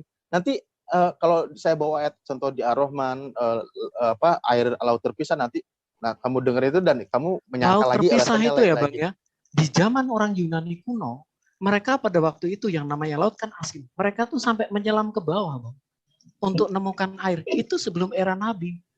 Jadi tidak bisa dikatakan bahwa klaim ini berasal dari Tuhan dengan dasar itu. Loh, zaman dulu Itu sudah ada. omonganmu itu, Oh kita kan tidak Bang, itu Alkitabiah ada. nih. Loh, kita juga bawa Alkitabiah logis nih. Bang. Kita Ya bawa coba logis dari di sini. mana informasi datamu itu dari mana? Loh, itu Buktikan ada, datanya itu gitu ada. loh. Memang saya tidak siapkan hari ini, Bang. Saya tidak siapkan. Insya Allah saya akan bawakan data itu. Jadi orang Yunani pada masa kuno, mereka menyelam ke bawah dan mereka tahu ada sumber air yang fresh water. Itu mereka bawa dengan wadah, mereka bawa naik ke atas. Mereka menyelam untuk temukan air karena mereka di laut. Nah, itu era sebelum Nabi pun sudah ada. Lagian itu di permukaan laut kok kamu menyelam ke dalam laut itu ya udah beda lagi. Sekarang gini Bang, kalau Abang di namanya Selat Gibraltar itu kan deket di area situ Bang. Apa sulitnya ngelihat? Ya datanya. Udah saya tunggu deh datanya. Pertemuan data sebelum data. air, Ingat pertemuan loh. Dua air itu ada di Selat Gibraltar. Selat Gibraltar kan di daerah situ. Iya, silakan. Tinggal itu. dilihat saja kan bisa Bang. Datanya semua orang membuktikan itu ditemukan di abad keberapa. Gitu itu loh. sudah Kita ada kan ngomongin jauh-jauh data sebelum informasi. hari. Buktinya mana? Kalau saya ayatnya ada gitu. Kalau cuma sekedar ngomong gitu, nanti semua omonganmu saya bantah tanpa dalil ya. Ya kita ngobrol di warung kopi aja kalau gitu. Kan gitu enaknya. Makanya tadi saya bilang proses penciptaan kamu disamakan dengan proses deteksi kehamilan. Ya beda lah. Orang deteksi kehamilan bisa ketahuan aja orang mual Iya. atau itu. Sekarang gini Bang. Apa buktinya bayi itu dinyatakan hidup ya Bang? Kita lihat data dari Anda mengatakan bahwa 120 hari baru dinyatakan ada, ya kan? Jantung itu di umur 9 minggu, otak di umur 13-14 minggu. Bayi bergerak di umur 13 mingguan. Bayi mendengar di umur 23. Itu aja udah keliru, Bang. Mohon maaf. Saya berbagi informasi aja kalau gitu untuk hadis ini ya. Ditiupkan ruh di usia 120 hari. Ya, begitu kan? Iya, iya. Nah, siapa yang punya informasi kapan ditiupkan ruh bayi ke dalam bayi? Loh, sekarang gini Bang, itu aja sudah ada, era sebelum itu jantungnya sudah ada. Dia sudah merespon loh. Kamu mau ngomongin jantung apa ngomongin ruh? Ngomongin jantung apa ruh? Sekarang bayi. Coba kita gunakan nalar ya. Kita gunakan logika. Saya bilang, hadis Nabi mengatakan ketika dalam proses penciptaan manusia itu ya, ketika di usia 4 bulan ya, 4 bulan ditiupkan ruh ke dalam rahim itu. Bukan ngomongin tentang jantung, detak jantung loh. Iya, sekarang gini Bang. Bagaimana kita juga bisa ngecek bahwa itu ada ruhnya? Coba. How can you check it? Kita harus loh. Ya makanya kamu. Kita ini logik loh Bang. Iya logik. Ini kan bener, klaim. logik. Sekali lagi, ini klaim. Sementara itu sudah ada. Umur-umur sebelum itu sudah ada. Pergerakan kayak otaknya 13 minggu sudah ada. Come on. Gitu loh. Iya, itu sudah ada barang-barang itu. Jantung terus ada. ngeceknya bagaimana? Lah, itu hadis Nabi menginformasikan ditiupkan ruhnya di usia 4 bulan. Iya Bang, tapi ngeceknya bagaimana? Kita nggak pernah tahu. Ya, kalau ditanya tentang ruh, tidak ada yang tahu. Lah sekarang saya ngecek ruh kamu mana? Seperti apa? Justru dengan posisi seperti ini, klaim Anda lemah. Bukan makanya klaim saya kita lemah. Perlu apa? Eksistensi Tuhannya yang benar-benar ada. Itulah yang harusnya menjadi standing point untuk kita. Selama kita tidak punya standing point di sini, makanya kita akan sulit, Bang. Makanya kadang gini ya, kita kan hati-hati dalam bertanya, kan gitu. Informasi hadis Nabi itu kan menginformasikan di usia 4 bulan ditiupkan ruhnya ke dalam rahimnya, ditiupkan ruhnya. Jadi saya tanya, sebelum 120 hari, berarti dia sudah hidup atau belum? Saya nggak ngomongin sudah hidup atau belum. Nah, makanya kan ruhnya. Abang juga tidak punya standing point yang kuat. Kita coba lihat Bang, di dalam perjanjian lama, Tuhan bisa menunjukkan eksistensinya. Lewat apa? Tiang awan, tiang api. Benar-benar dengan mata kepala bangsa Israel tahu Tuhan ada. Nah, sementara Gimana sih? firman mengenai Maria itu tidak ada satupun mengenai Maria bahwa ini dihalalkan untuk Nabi. Itu tidak ada satupun yang tahu. Oke, Bagaimana sekarang mengenai begini kan poin membantahnya, Zainab itu juga tidak ada satupun. begini, Bang. Ya, jangan melebar lah. Poin membantahnya begini, kalau kamu tadi tetap, saya kan tadi tidak menerasikan hadis ini karena khawatir saya melebar. Cukup informasi yang tertulis di Al-Quran dulu sebagai bukti firman Allah saya bilang tadi. Makanya saya bilang ketika Nabi Muhammad mengatakan bahwa ditiupkan ruh ke dalam rahim di usia 4 bulan, ya artinya di situ kan ditentukan masalah ajal dan sebagainya itu semua ditentukan. Bahkan di saat itu kita dibanyak untuk berdoa agar semua bayi itu kebaikan. Nah, sekarang kan saya tanya, ada nggak kitab lain yang menarasikan ditiupkan ruh di usia berapa? Dimasukkan ke Berarti, dalam rahim itu. sebentar Bang, Itu loh. berarti sebelum 120 hari ya Bang ya, bayi itu apakah belum hidup? Tidak ketemu poinnya ini kalau begitu. Bingung Tidak juga ketemu. saya ini ya. Mohon maaf menjelaskan. Bang Eli. Gini ya kan, Bang, ya. Kami sedang Masalah detak jantung atau apa dari informasi yang saya pernah dengar, ini sedikit agak melebar ya. Saya berbagi informasi. Kalau saya salah nggak apa-apa, koreksi gitu. Karena ini hubungannya di luar hadis. Itu kan karena dia tubuhnya itu masih menyatu dengan siapa? Ibunya. Ingat, ketika masalah ditiupkan ruh, dia sudah mulai menemui babak baru di Mohon maaf alam Bang rahim. Mohon maaf Bang Alif. Untuk yang dalam Anda yang anggap ini sebagai bukti yang kuat, ini aja lemah Bang Ali. Makanya kenapa kok kita harus berani mengatakan Tuhan yang sesungguhnya. Sebentar dong Bang Ali. Oke, lanjutkan. Kita ini diskusi. Mohon maaf sekali lagi. Kita harus berani benar-benar ada standing point yang kuat karena kita bicara keselamatan. Iya, nggak apa-apa. Moderator tengahi dulu, supaya ada poin menyimak. Ini kan sama sekali tidak ada poin sama sekali. Ya, timer tahan dulu. Tahan dulu. Ketika ada suatu pertanyaan mengatakan tadi Bang Alif, ini ada narasi dalam Al-Quran seperti ini ya dalam hadis. Sekarang apakah ada narasi di luar daripada ini yang mengklaim hal yang serupa? Kalau memang tidak ada, dijawab tidak ada aja, biar ada poin yang didapatkan. Oke. Kalau setahu saya tidak ada. Oke, silakan lanjut. Bahkan kalaupun itu ada, saya klaim itu salah. Gitu loh Bang. Kalaupun itu ada klaim yang sama dengan itu, kalau mau mengklaim salah, kamu buktikan kesalahannya di mana, seperti apa, secara akademis. Saya tanya. Jangan tanya, kamu buktikan. Karena gini, saya mohon maaf ya, karena ini di luar topik. Sebenarnya kan saya bisa share aja informasi dari yang akurat, dari situs yang akurat ya, website akurat. Bagaimana terjadi perubahan ketika setelah ditiupkan ruh ke dalam rahim itu si bayi itu. Ada perubahan seperti apa, nanti seperti apa. Itu bisa dibuktikan. Tapi ini bukan topik, saya nggak mau juga karena melebar gitu loh. Gini ya Bang ya, apa yang Anda sampaikan itu keliru. Kenapa? Karena buktinya bayi tetap hidup sebelum 120 hari. Jadi standing point yang Anda paksakan di sini, itu saja sudah keliru. Apalagi kita belum bicara mengenai real eksistensi. Kita butuh eksistensi yang benar-benar untouchable, ya benar-benar bisa touchable dan tidak bisa disangsikan. Kita punya hukum yang namanya hukum dui ganda saksi. Kami lolos dengan saringan hukum dui ganda saksi tadi. Sementara saya tidak melihat keimanan Anda lolos dari hukum dui ganda saksi. Ketika Nabi berbicara, bahkan mohon maaf loh, Allah sendiri tidak pernah berbicara kepada Nabi. Harus melalui Jibril. Di tempat kami, Tuhan kami bisa bahkan menyatakan diri. Lah sekarang kalau kita bicara keselamatan, mana yang benar-benar memberikan jaminan keselamatan? Anda dengan standing 120 hari tadi aja sudah keliru. Bagaimana Anda berhadapan dengan klaim-klaim selanjutnya? Astagfirullahaladzim. Kamu itu ngomong, ini sorry ya. Jadi gini loh. Karena kamu itu membingungkan saya. Maksudnya bukan saya. Ketika keselamatan dihubungkan lagi ke masalah 120 hari ya. Kalau mau naiklah pembahasannya. Keselamatan itu sampai nanti yang kekal seperti apa prosesnya. Saya bilang tadi ya mengatakan informasi dari yang Sang Maha Benar itu ketika manusia, bahkan di surat Al-Insan ayat 1 itu dikatakan kamu itu belum disebut apa-apa. Ya, belum disebut apa-apa sampai nanti manusia terjadi proses seperti apa, hidupnya nanti akan seperti apa, mati dan sebagainya dibangkitkan. Itu narasi ayatnya ada dan tidak bertolak belakang.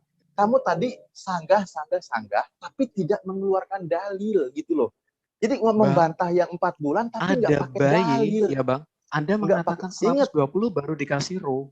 150 hari ada bayi yang mati loh Bang. 200 hari ada bayi yang mati. Nah, Jadi itu masalahnya tidak, apa? loh, berarti ketika itu ditiupkan ruh, ya kan? Setelah itu mati. Lah Iya, kalau nggak ajalnya masalah. segitu gitu loh, Bang. diapain?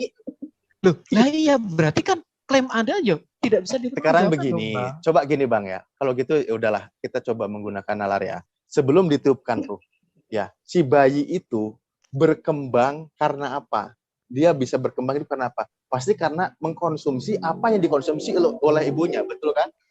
Iya, berarti kan dia Iya, sudah hidup Bang di situ. organnya. Nah, oke. Apakah dia sudah hidup, sudah memiliki ruh yang punya akal mengenal Tuhannya? Pertanyaan saya. Dia kan baru kecil, baru keluar, baru dia kenal Tuhan.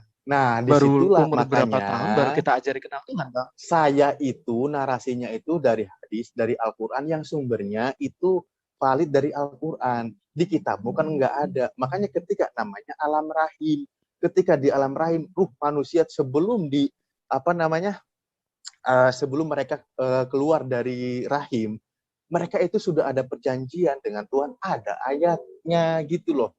Dan makanya di kamu itu coba di perut, kalau kamu mau buktikan, mau bantah, dari kitabmu ada enggak? Karena Tuhanmu pasti memberitahukan. Kalau Loh, tidak ada, sekarang gini Bang, pada saat seperti ini, saya tadi sudah sampaikan di tempat kami nggak ada. Tetapi kita lihat dari standing point, bukan hanya teologis Bang. Secara logika, ya Bang ya, tolong jawab saya. Jika 120 hari, kan belum ditiup tuh. Itu bayi itu apakah itu belum hidup Bang? dia sudah hidup bergerak detak jantung kan. Makanya itu. Nah, Dia di situ sudah karena dia hidup. masih menyatu dengan organ tubuh orang tuanya, tapi Iya. dia belum ditiupkan ruh. Saya itu poinnya belum ditiupkan ruh. Tetapi dia Apa itu sudah fungsinya hidup. Bang. ruh? Lah, Fungsi sekarang ruh gini, itu adalah pertanyaannya, perjanjian dengan Tuhannya bahwa sebelum dia masuk ke dalam jasad, ya ke dalam jabang bayinya, si bayi itu yang berkembang, nah dia itu sudah ada perjanjian dengan Tuhannya. Nanti dia akan hinggap di dalam jasad seseorang, ketika nanti dia dewasa, ketika nanti dia mati, ketika nanti di kiamat, pas hidup dia tidak beriman, ingat kamu dulu pernah berjanji kepada Tuhanmu ketika di alam ruh. Begitu posisinya ketika di alam rahim kamu. Poinnya di Bang, situ. Bukan masalah ya, masalah jantung bergerak. Iya, setelah 120 hari ya Bang ya. Ya kan? Setelah Iya. ditiupkan ruh, tadi kan Anda mengatakan karena masih tergantung sama ibunya. Setelah 120 hari, memang dia udah nggak tergantung sama ibunya setelah ditiupkan ruh? Karena enggak. Oke. Gitu loh Bro. Bang. Oke, di pause dulu waktunya, di pause dulu, di pause. Ya. Mohon maaf, moderator tengahin lagi, di pause dulu karena sepertinya mohon maaf kalau saya mengatakan ini dua obrolan yang tidak nyambung ini kan. Kita kembalikan ke tema eksistensi Allah dalam Al-Quran dan eksistensi kalau saya Allah sudah saya kita. sampaikan di awal Bang. Kalau Tuhan sebentar, kami izinkan dulu moderator singkat aja biar masih ada waktu 11 menit nanti dipakai lagi. Sekedar membawa alur aja biar kembali ke tema karena kita tidak bicara mengenai proses penciptaan sebenarnya. Kalau tadi Bang Alif menyatakan itu hanya untuk membuktikan bahwa Tuhan kami ada menyatakan demikian. Silakan dibantah kalau memang ada di kitab-kitab lain. Nah, itu begitu cara anunya ya. Saya tidak mengarahkan, cuma mengambil ke tema saja. Ya, silakan dilanjut. Ya, saya sudah sampaikan. Kalau itu ada di kitab Timer lain jalan. akan saya bantah. Jika ada di kitab lain pun akan saya bantah. Ya karena memang tidak sesuai dengan data. Tetapi kembali lagi, kalau kita bicara poin eksistensi, jelas eksistensi Tuhan kami tidak melanggar prinsip dasar, yaitu apa? Harus ada minimal 2 timer saksi. Jalan timer. Nah, kami sudah lakukan sesuai dengan prinsip dasarnya apa? Prinsip dasarnya apa? Prinsip dasarnya apa? Hukum di ganda saksi. Satu, hukum di ganda saksi. Kemudian unus testis, nullus testis. Eksistensi Tuhanmu, membuktikan Tuhanmu itu maha kuasa mana? Bukan di ganda saksi. Tuhan ketika berbicara kepada Nabi Anda, itu tidak ada kelihatan sama sekali sama orang lain. Tidak ada satupun orang yang bisa membuktikan bahwa memang dia yang berbicara. Tuhan ketika berbicara dengan Musa, umat Israel bisa melihat itu, Mbak. Melihat apa? Loh, ada awan turun, benar-benar ada tiang awan. Awan itu apa? Awan itu apa? Di awan itu Tuhan berdiam. Ada ayatnya di situ. Bahwa Allah berdiam di dalam kegelapan. Kayak Sun Gokong yang di awan gitu. Itu udah ad hominem, Bang. Kita logis di sini. Jadi Ya Tuhan enggak, kami bisa enggak. menyatakan dirinya. Bukan Saya hanya kan itu. Pada masa Abraham, narasimu itu dia bisa kan membawa turun dan saya dia bisa untuk berteofani. berpikir. Kan tadi saya Kalau tanya Tuhan bisa taruhan mewujudkan dirinya, saya berani percaya 100% bahwa Tuhan itu yang dia berikan garansi keselamatan. Kalau Tuhan yang masih dalam angan-angan, mohon maaf siapapun bisa memberikan narasi itu, Bang. Berkali-kali saya sampaikan. Tetapi Tuhan yang benar-benar menunjukkan dirinya eksis, dia sulit dibantah. Tuhan kami dan Tuhan di dalam PLPB membuktikan itu dan sulit dibantah. Apa yang saya lakukan adalah bantahan yang sama kalau orang ateis akan membantah kitab kami. Oke. Tapi kami Gini, punya bukti. Baik. Biar kita ke ayat ya. Saya kan dari tadi kalau saya ditanya itu pasti ayat ke Al-Quran maupun hadis. Sorry kalau tadi saya nggak ini karena kamu kan ketika menarasikan membuat saya kan isinya bertamasya ya. Menggambarkan kamu bilang awan, makanya saya langsung mengilustrasikan seperti umpamanya. Ini maaf kalau itu membuatmu tidak nyaman mendengar. Oke lah ya. Saya tidak ada maksud untuk apapun. Baik, kita kembali lagi. Saya sampai lupa mau ditanyakan. Oke, eksistensi Tuhan, kamu bilang Yesus Tuhan. Saya berapa kali juga sering menanyakan begini. Kalau itu bukti keberadaan Tuhanmu, contoh Yesus Tuhan, di mana Tuhanmu itu ketika narasi di usia berapa saya lupa? Dari usia 12 sampai 30 tahun itu. Di mana Tuhanmu? Oke, saya jawab ya Bang ya.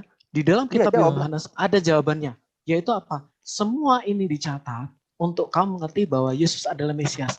Jadi tidak semua kasus itu dicatat.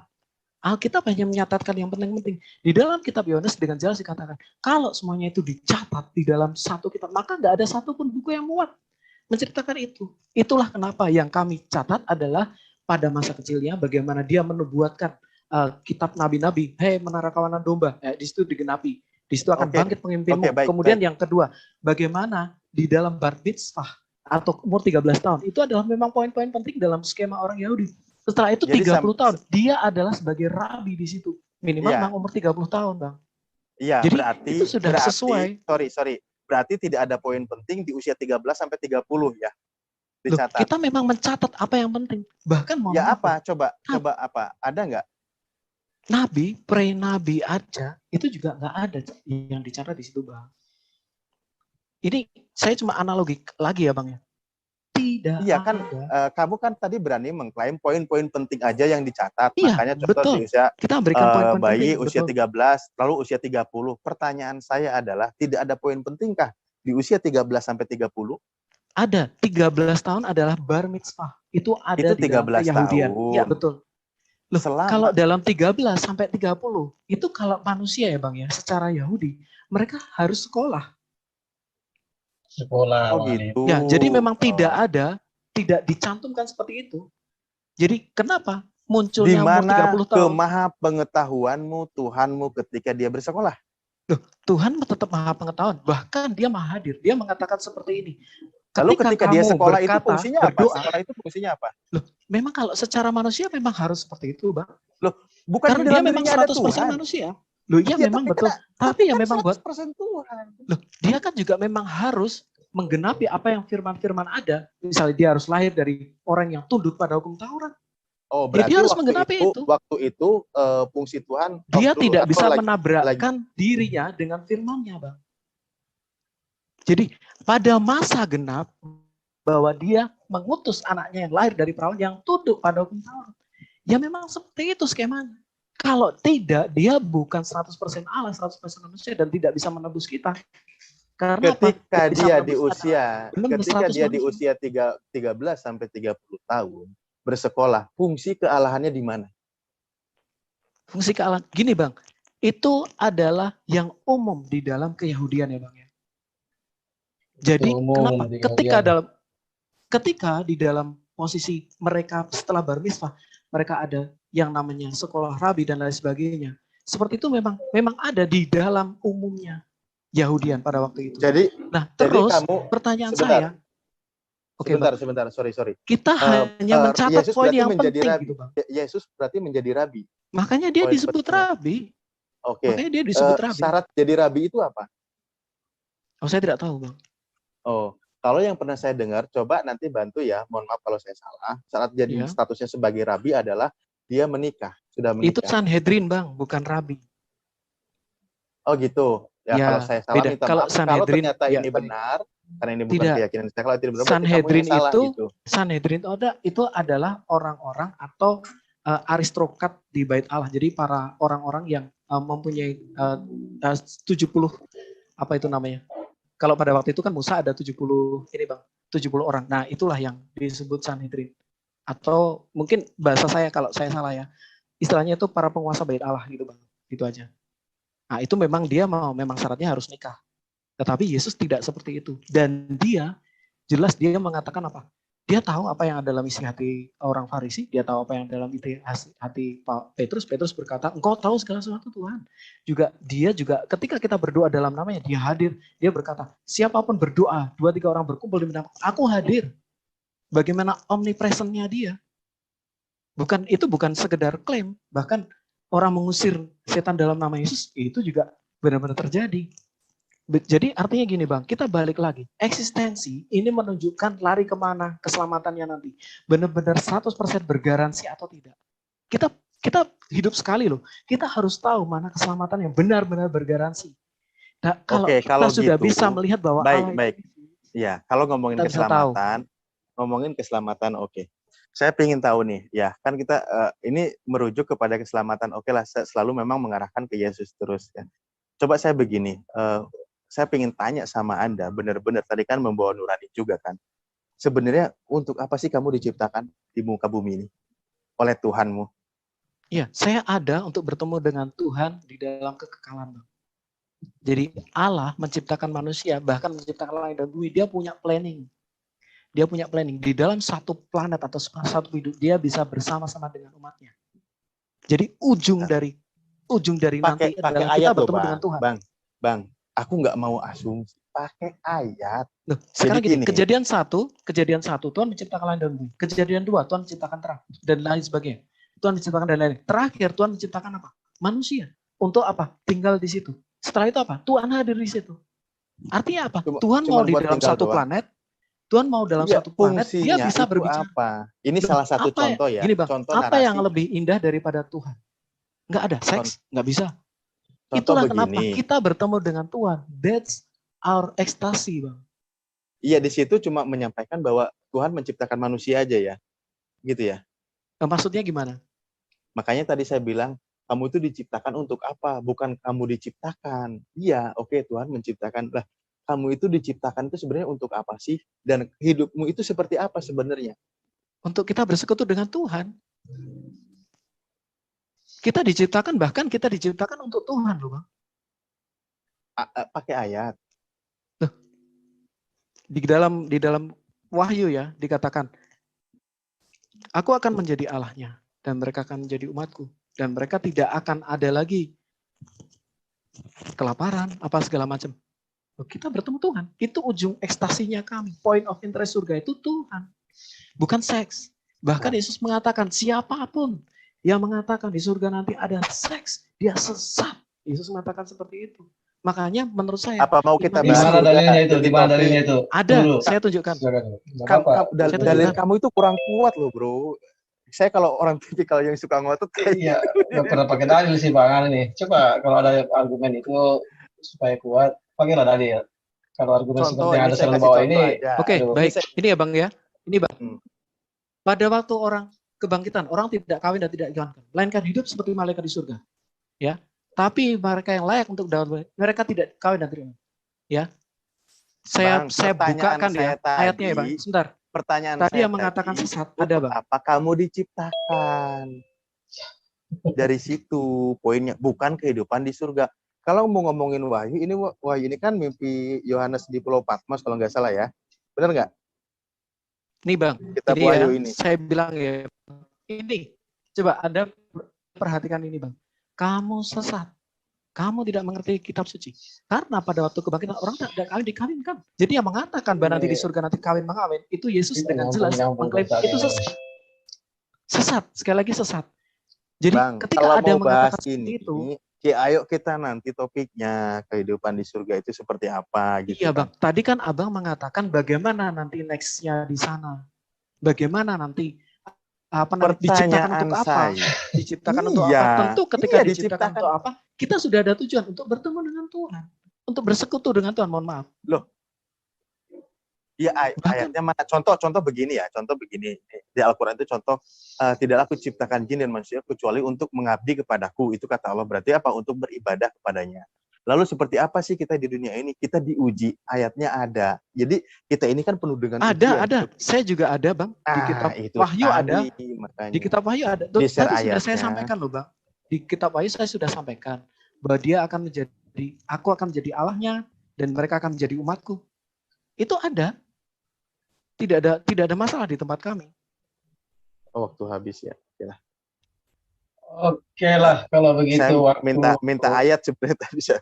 Ya, nggak apa-apa, pemirsa juga di YouTube manapun berada ya. Dia pasti mengambil kesimpulan sendiri mengenai diskusi ini. Karena bagaimana juga ya, bingung juga saya kalau saya mau menanggapi lagi. Ya, sebelum masuk ke closing statement, biarkan izin moderator dulu ngobrol-ngobrol saya ini. Apa 2 menit ini apa ini Bang ini? 2 menit tampil layar mungkin rehat-rehat untuk persiapan closing statement. Rehat dulu. Iya, rehat dulu. Karena banyak sebenarnya kalau saya pribadi nih ya, mohon maaf kalau saya boleh memberikan tanggapan sedikit, biar nanti di closing statement narasumber bisa memberikan penjelasannya. Banyak sekali yang menjadi timbul pertanyaan sebenarnya dari 2 diskusi ini mengenai eksistensi Tuhan ya. Kalau di Islam, saya tadi menyimak bahwa eksistensi Allah dalam Al-Quran itu ya seperti itu, tidak ada yang akan turun ke dunia. Cuma bisa dilihat dari ciptaannya, dari firmannya, dari apa yang disampaikannya, benar apa tidak. Dan dalil-dalilnya banyak. Cuma kalau saya menyimak dari apa yang disampaikan Brother Jeki, sepertinya memang eksistensi yang dimaksud itu adalah kehadiran Tuhan ke dunia ini langsung berbicara, ngobrol-ngobrol. Yang jadi pertanyaan sekarang, Tuhannya teman-teman Kristen kalau mengandalkan demikian itu meminta demikian, jadi bingung. Jadi apa eksistensi Tuhannya sekarang ini? Jika tidak ada di dunia, apakah masih tetap merasa punya Tuhan? Kan begitu pertanyaannya. Yang kedua tadi ada masalah tiang awan, Tuhan tiang awan. Nah, sepertinya eksistensi ini harus berkaitan dengan konsisten ya. Apakah tiang awan waktu itu dijadikan Tuhan juga karena dia menyatakan diri kan? Tuhan menyatakan diri datang sebagai tiang awan. Belakangan ini dinyatakan Tuhan menyatakan diri sebagai anak manusia lalu disembah. Apakah waktu itu tiang awan disembah juga ya? Ini analogi berpikir saya mungkin kurang sempurna ya, menyimak tadi. Kalau saya sih melihat mengenai Allah ini selain eksistensi ya harus konsisten juga sih pengikutnya itu. Jika menyatakan demikian ya konsisten lah, tiang awan, itu api, kenapa tidak dianggap Tuhan juga ya? Oke, 7, 6, 5, 4, 3, 2, 1. Oke, silakan. Saya rasa sudah minum air putih keduanya. Closing statement kita berikan kesempatan ke Bang Jeki menyimpulkan apa yang sudah didialogkan tadi, termasuk kalau ada pernyataan tadi saya salah, coba tidak saya tanggapi lah. Cuma pertanyaan pribadi aja itu. Silakan, Bang Jeki menarik kesimpulan dari dialog tadi ini. Silakan sebagai closing statement 5 menit. Baik, terima kasih Bang. Sekali lagi, jadi apa yang teman-teman bisa pahami ya dari sini adalah seperti ini teman-teman. Di dalam keimanan itu perlu bukan sekedar iman buta. Itu prinsip dasar. Kita bukan mana yang lebih terbukti. Nah, kita harus menggunakan logika yang logis. Prinsip dasar yang tidak bisa dilanggar adalah ada hukum dui gada saksi. Atas keterangan 2-3 orang saksi, perkara itu tidak bisa disaksikan. Jadi kalau cuma atas satu sumber bukti aja, masih bisa disaksikan. Kalau seseorang mengklaim, oh Tuhan saya ini loh, nah, itu kita masih boleh bertanya. Nah, kemudian di dalam hukum dikatakan apa? Keterangan saksi yang berdiri sendiri tanpa dukungan alat bukti tidak punya kekuatan pembuktian. Ini secara ilmu hukum. Itulah kenapa kita menunjukkan bagaimana eksistensi ini ada dalam diri Allah, benar-benar ada. Dia menunjukkan dirinya ada dan dia berfirman. Di dalam kemah Musa, dia menunjukkan dirinya benar-benar eksis. Orang-orang melihat bagaimana ada awan turun, bagaimana Tuhan berbicara dari situ, dan ini disaksikan oleh banyak orang. ini kami tidak menabrak dua hukum ini. Secara logika menang kami. Prinsip dasar kami tidak melanggar prinsip dasar. Itulah kenapa Tuhan yang bisa benar-benar menyatakan dirinya. Ini yang dia punya kesempatan untuk menunjukkan bahwa dia bisa menyelamatkan. Sementara kalau Tuhan tidak bisa menampakkan dirinya, mengeksistensikan dirinya, nah terus bagaimana? Bagaimana pertanggungjawabannya? Kalau itu hanya satu orang yang memberikan keterangan. Ini sudah menabrak hukum di ganda saksi. Itu sudah menabrak onus testis, nulum testis. Tidak bisa. Nah, Tuhan yang mana yang bisa menyelamatkan? Tuhan yang hidup atau yang Tuhan yang tidak bisa menunjukkan eksistensi dirinya? Kemudian, apakah yang saya berikan ini subjektif atau objektif? Anda bisa pilih itu, teman-teman. Apa yang saya berikan subjektif atau tidak? Atau apa yang saya berikan justru yang objektif? Mana yang sesuai prinsip? Mana yang mendapat prinsip? Nih, Allah dalam PL, dia bisa loh mewujudkan dirinya. Dia makan bareng Ibrahim. Dalam PB, dia bisa menunjukkan sang firman itu melalui Yesus. Nah ini mohon maaf, tidak bisa. Allah yang benar-benar bisa menyatakan dirinya. Silakan nih, sekali lagi, kesaksian lebih objektif yang mana? Kesaksian lebih subjektif mana? Ini bukan bicara hanya sekedar fakta teologis, tidak. Kita bicara juga fakta logis. Jaminan itu kita butuhkan. Bukan sekedar janji, tetapi janji itu tidak ada bukti. Kemudian, bukti yang saya berikan penuh saksi eksistensi Tuhannya. Sementara di pihak tidak ada saksi, ini bertabrakan hukum di ganda saksi dan asas hukum menabrak. Itulah kenapa. Sekali lagi, secara kesejarahan, klaim teologis harus sejalan dengan klaim historis. Klaim teologis yang ahistoris, ini jelas cacat logis. Kita bicara ya, data-data ahistorisnya, ini yang ada. Lah ini semua menabrak. Bagaimana harapan keselamatan kekal nanti untuk Allah yang bisa menunjukkan eksistensinya? Jelas dia akan datang kembali. Dia bangkit, dia tidak dikuasai kematian, dan dia akan datang kembali. Yesus bangkit. Kemudian dengan Yesus mengalahkan, dia akan kembali. Maka janji keselamatan yang dia berikan secara logik, baik itu logik dan prinsip hukum, layak dipercaya. Saya ulangi lagi, kita perlu uji. Jangan cuma langsung percaya. Anak kecil ngomong, oh dengarlah ada Tuhan yang bernama ini. Dia yang menciptakan bumi. Dia menciptakan langit dan bumi. Ada enggak Tuhanmu? Kita punya hak loh bertanya seperti itu. Jangan takut. Kita punya hak. Nah kalau beliau untuk ditanya seperti itu marah. Oh beda dengan Tuhan kami. Tuhan kami bahkan minta dirinya diuji. Jadi misalnya malam ini teman-teman setelah mendengar apa yang saya sampaikan, mau menguji Tuhan kami hidup atau tidak, uji. Yesus kalau memang benar Tuhan, buktikan sama saya. Karena apa? Nah, karena memang dia benar-benar bangkit, dia benar-benar hidup. Janji keselamatan yang dia berikan secara logik dan prinsip hukum layak dipercaya. Itulah kenapa jaminan keselamatan dalam Yesus itu damai sejahtera penuh di dalam hati kita. Yang kita nggak mempertanyakan untuk, oh yakin atau tidak ya, oh 100% atau tidak ya. Dia buktikan, dia tidak dikuasai. Inilah prinsip ini. Secara logik, prinsip hukum, kami lolos. Sehingga ini layak dipercaya. Terima kasih teman-teman, Tuhan berkati. Oke, terima kasih. Mantap ya, closing statement-nya juga sudah dipersiapkan secara matang. Cuma ada menarik tadi dari apa tadi itu tampilan layar sesirnya ya, mengenai historis itu pun ada catatan yang tidak sesuai mengatakan Musa, Yesus ponakan Musa, entah dari mana itu narasinya ya. Tadi bagus ya, bagus sekali proses statementnya membawa teori pembuktian hukum pidana ya, tentang harus ada 2 alat bukti dan 2 saksi. Nah, saksi itu adalah keterangan saksi atau bukti surat itu. Teori pembuktian material itu yang dimaksud dalam hukum pidana. Oke, silakan Bang Alip, closing statement-nya. Oke, kita buka mute-nya. Silakan. Mantap ini teori Terima kasih. pembuktian hukum pidana. Mengenai bahwa eksistensi Allah ya, ini di closing statement ya. Artinya saya tetap fokus.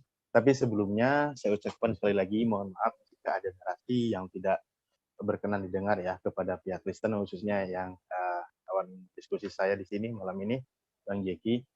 Kembali lagi bahwa Islam punya cara sendiri untuk menerima akal itu bahwa siapa Allah itu sesungguhnya Tuhan yang disembah oleh manusia, satu-satunya yang hak yang benar disembah. Makanya kata asyhadu ini di sini ketika kita bersaksi bahwa tiada Tuhan selain Allah, itu kalau dirujuk dicari mana kata bersaksi itu banyak ya, bukan berarti kita harus langsung melihat. Lalu bagaimana kita menentukan, makanya Allah sendiri, tadi sebenarnya hal yang menarik adalah ketika dijelaskan bahwa Tuhan itu bisa turun, makan, dan lain sebagainya.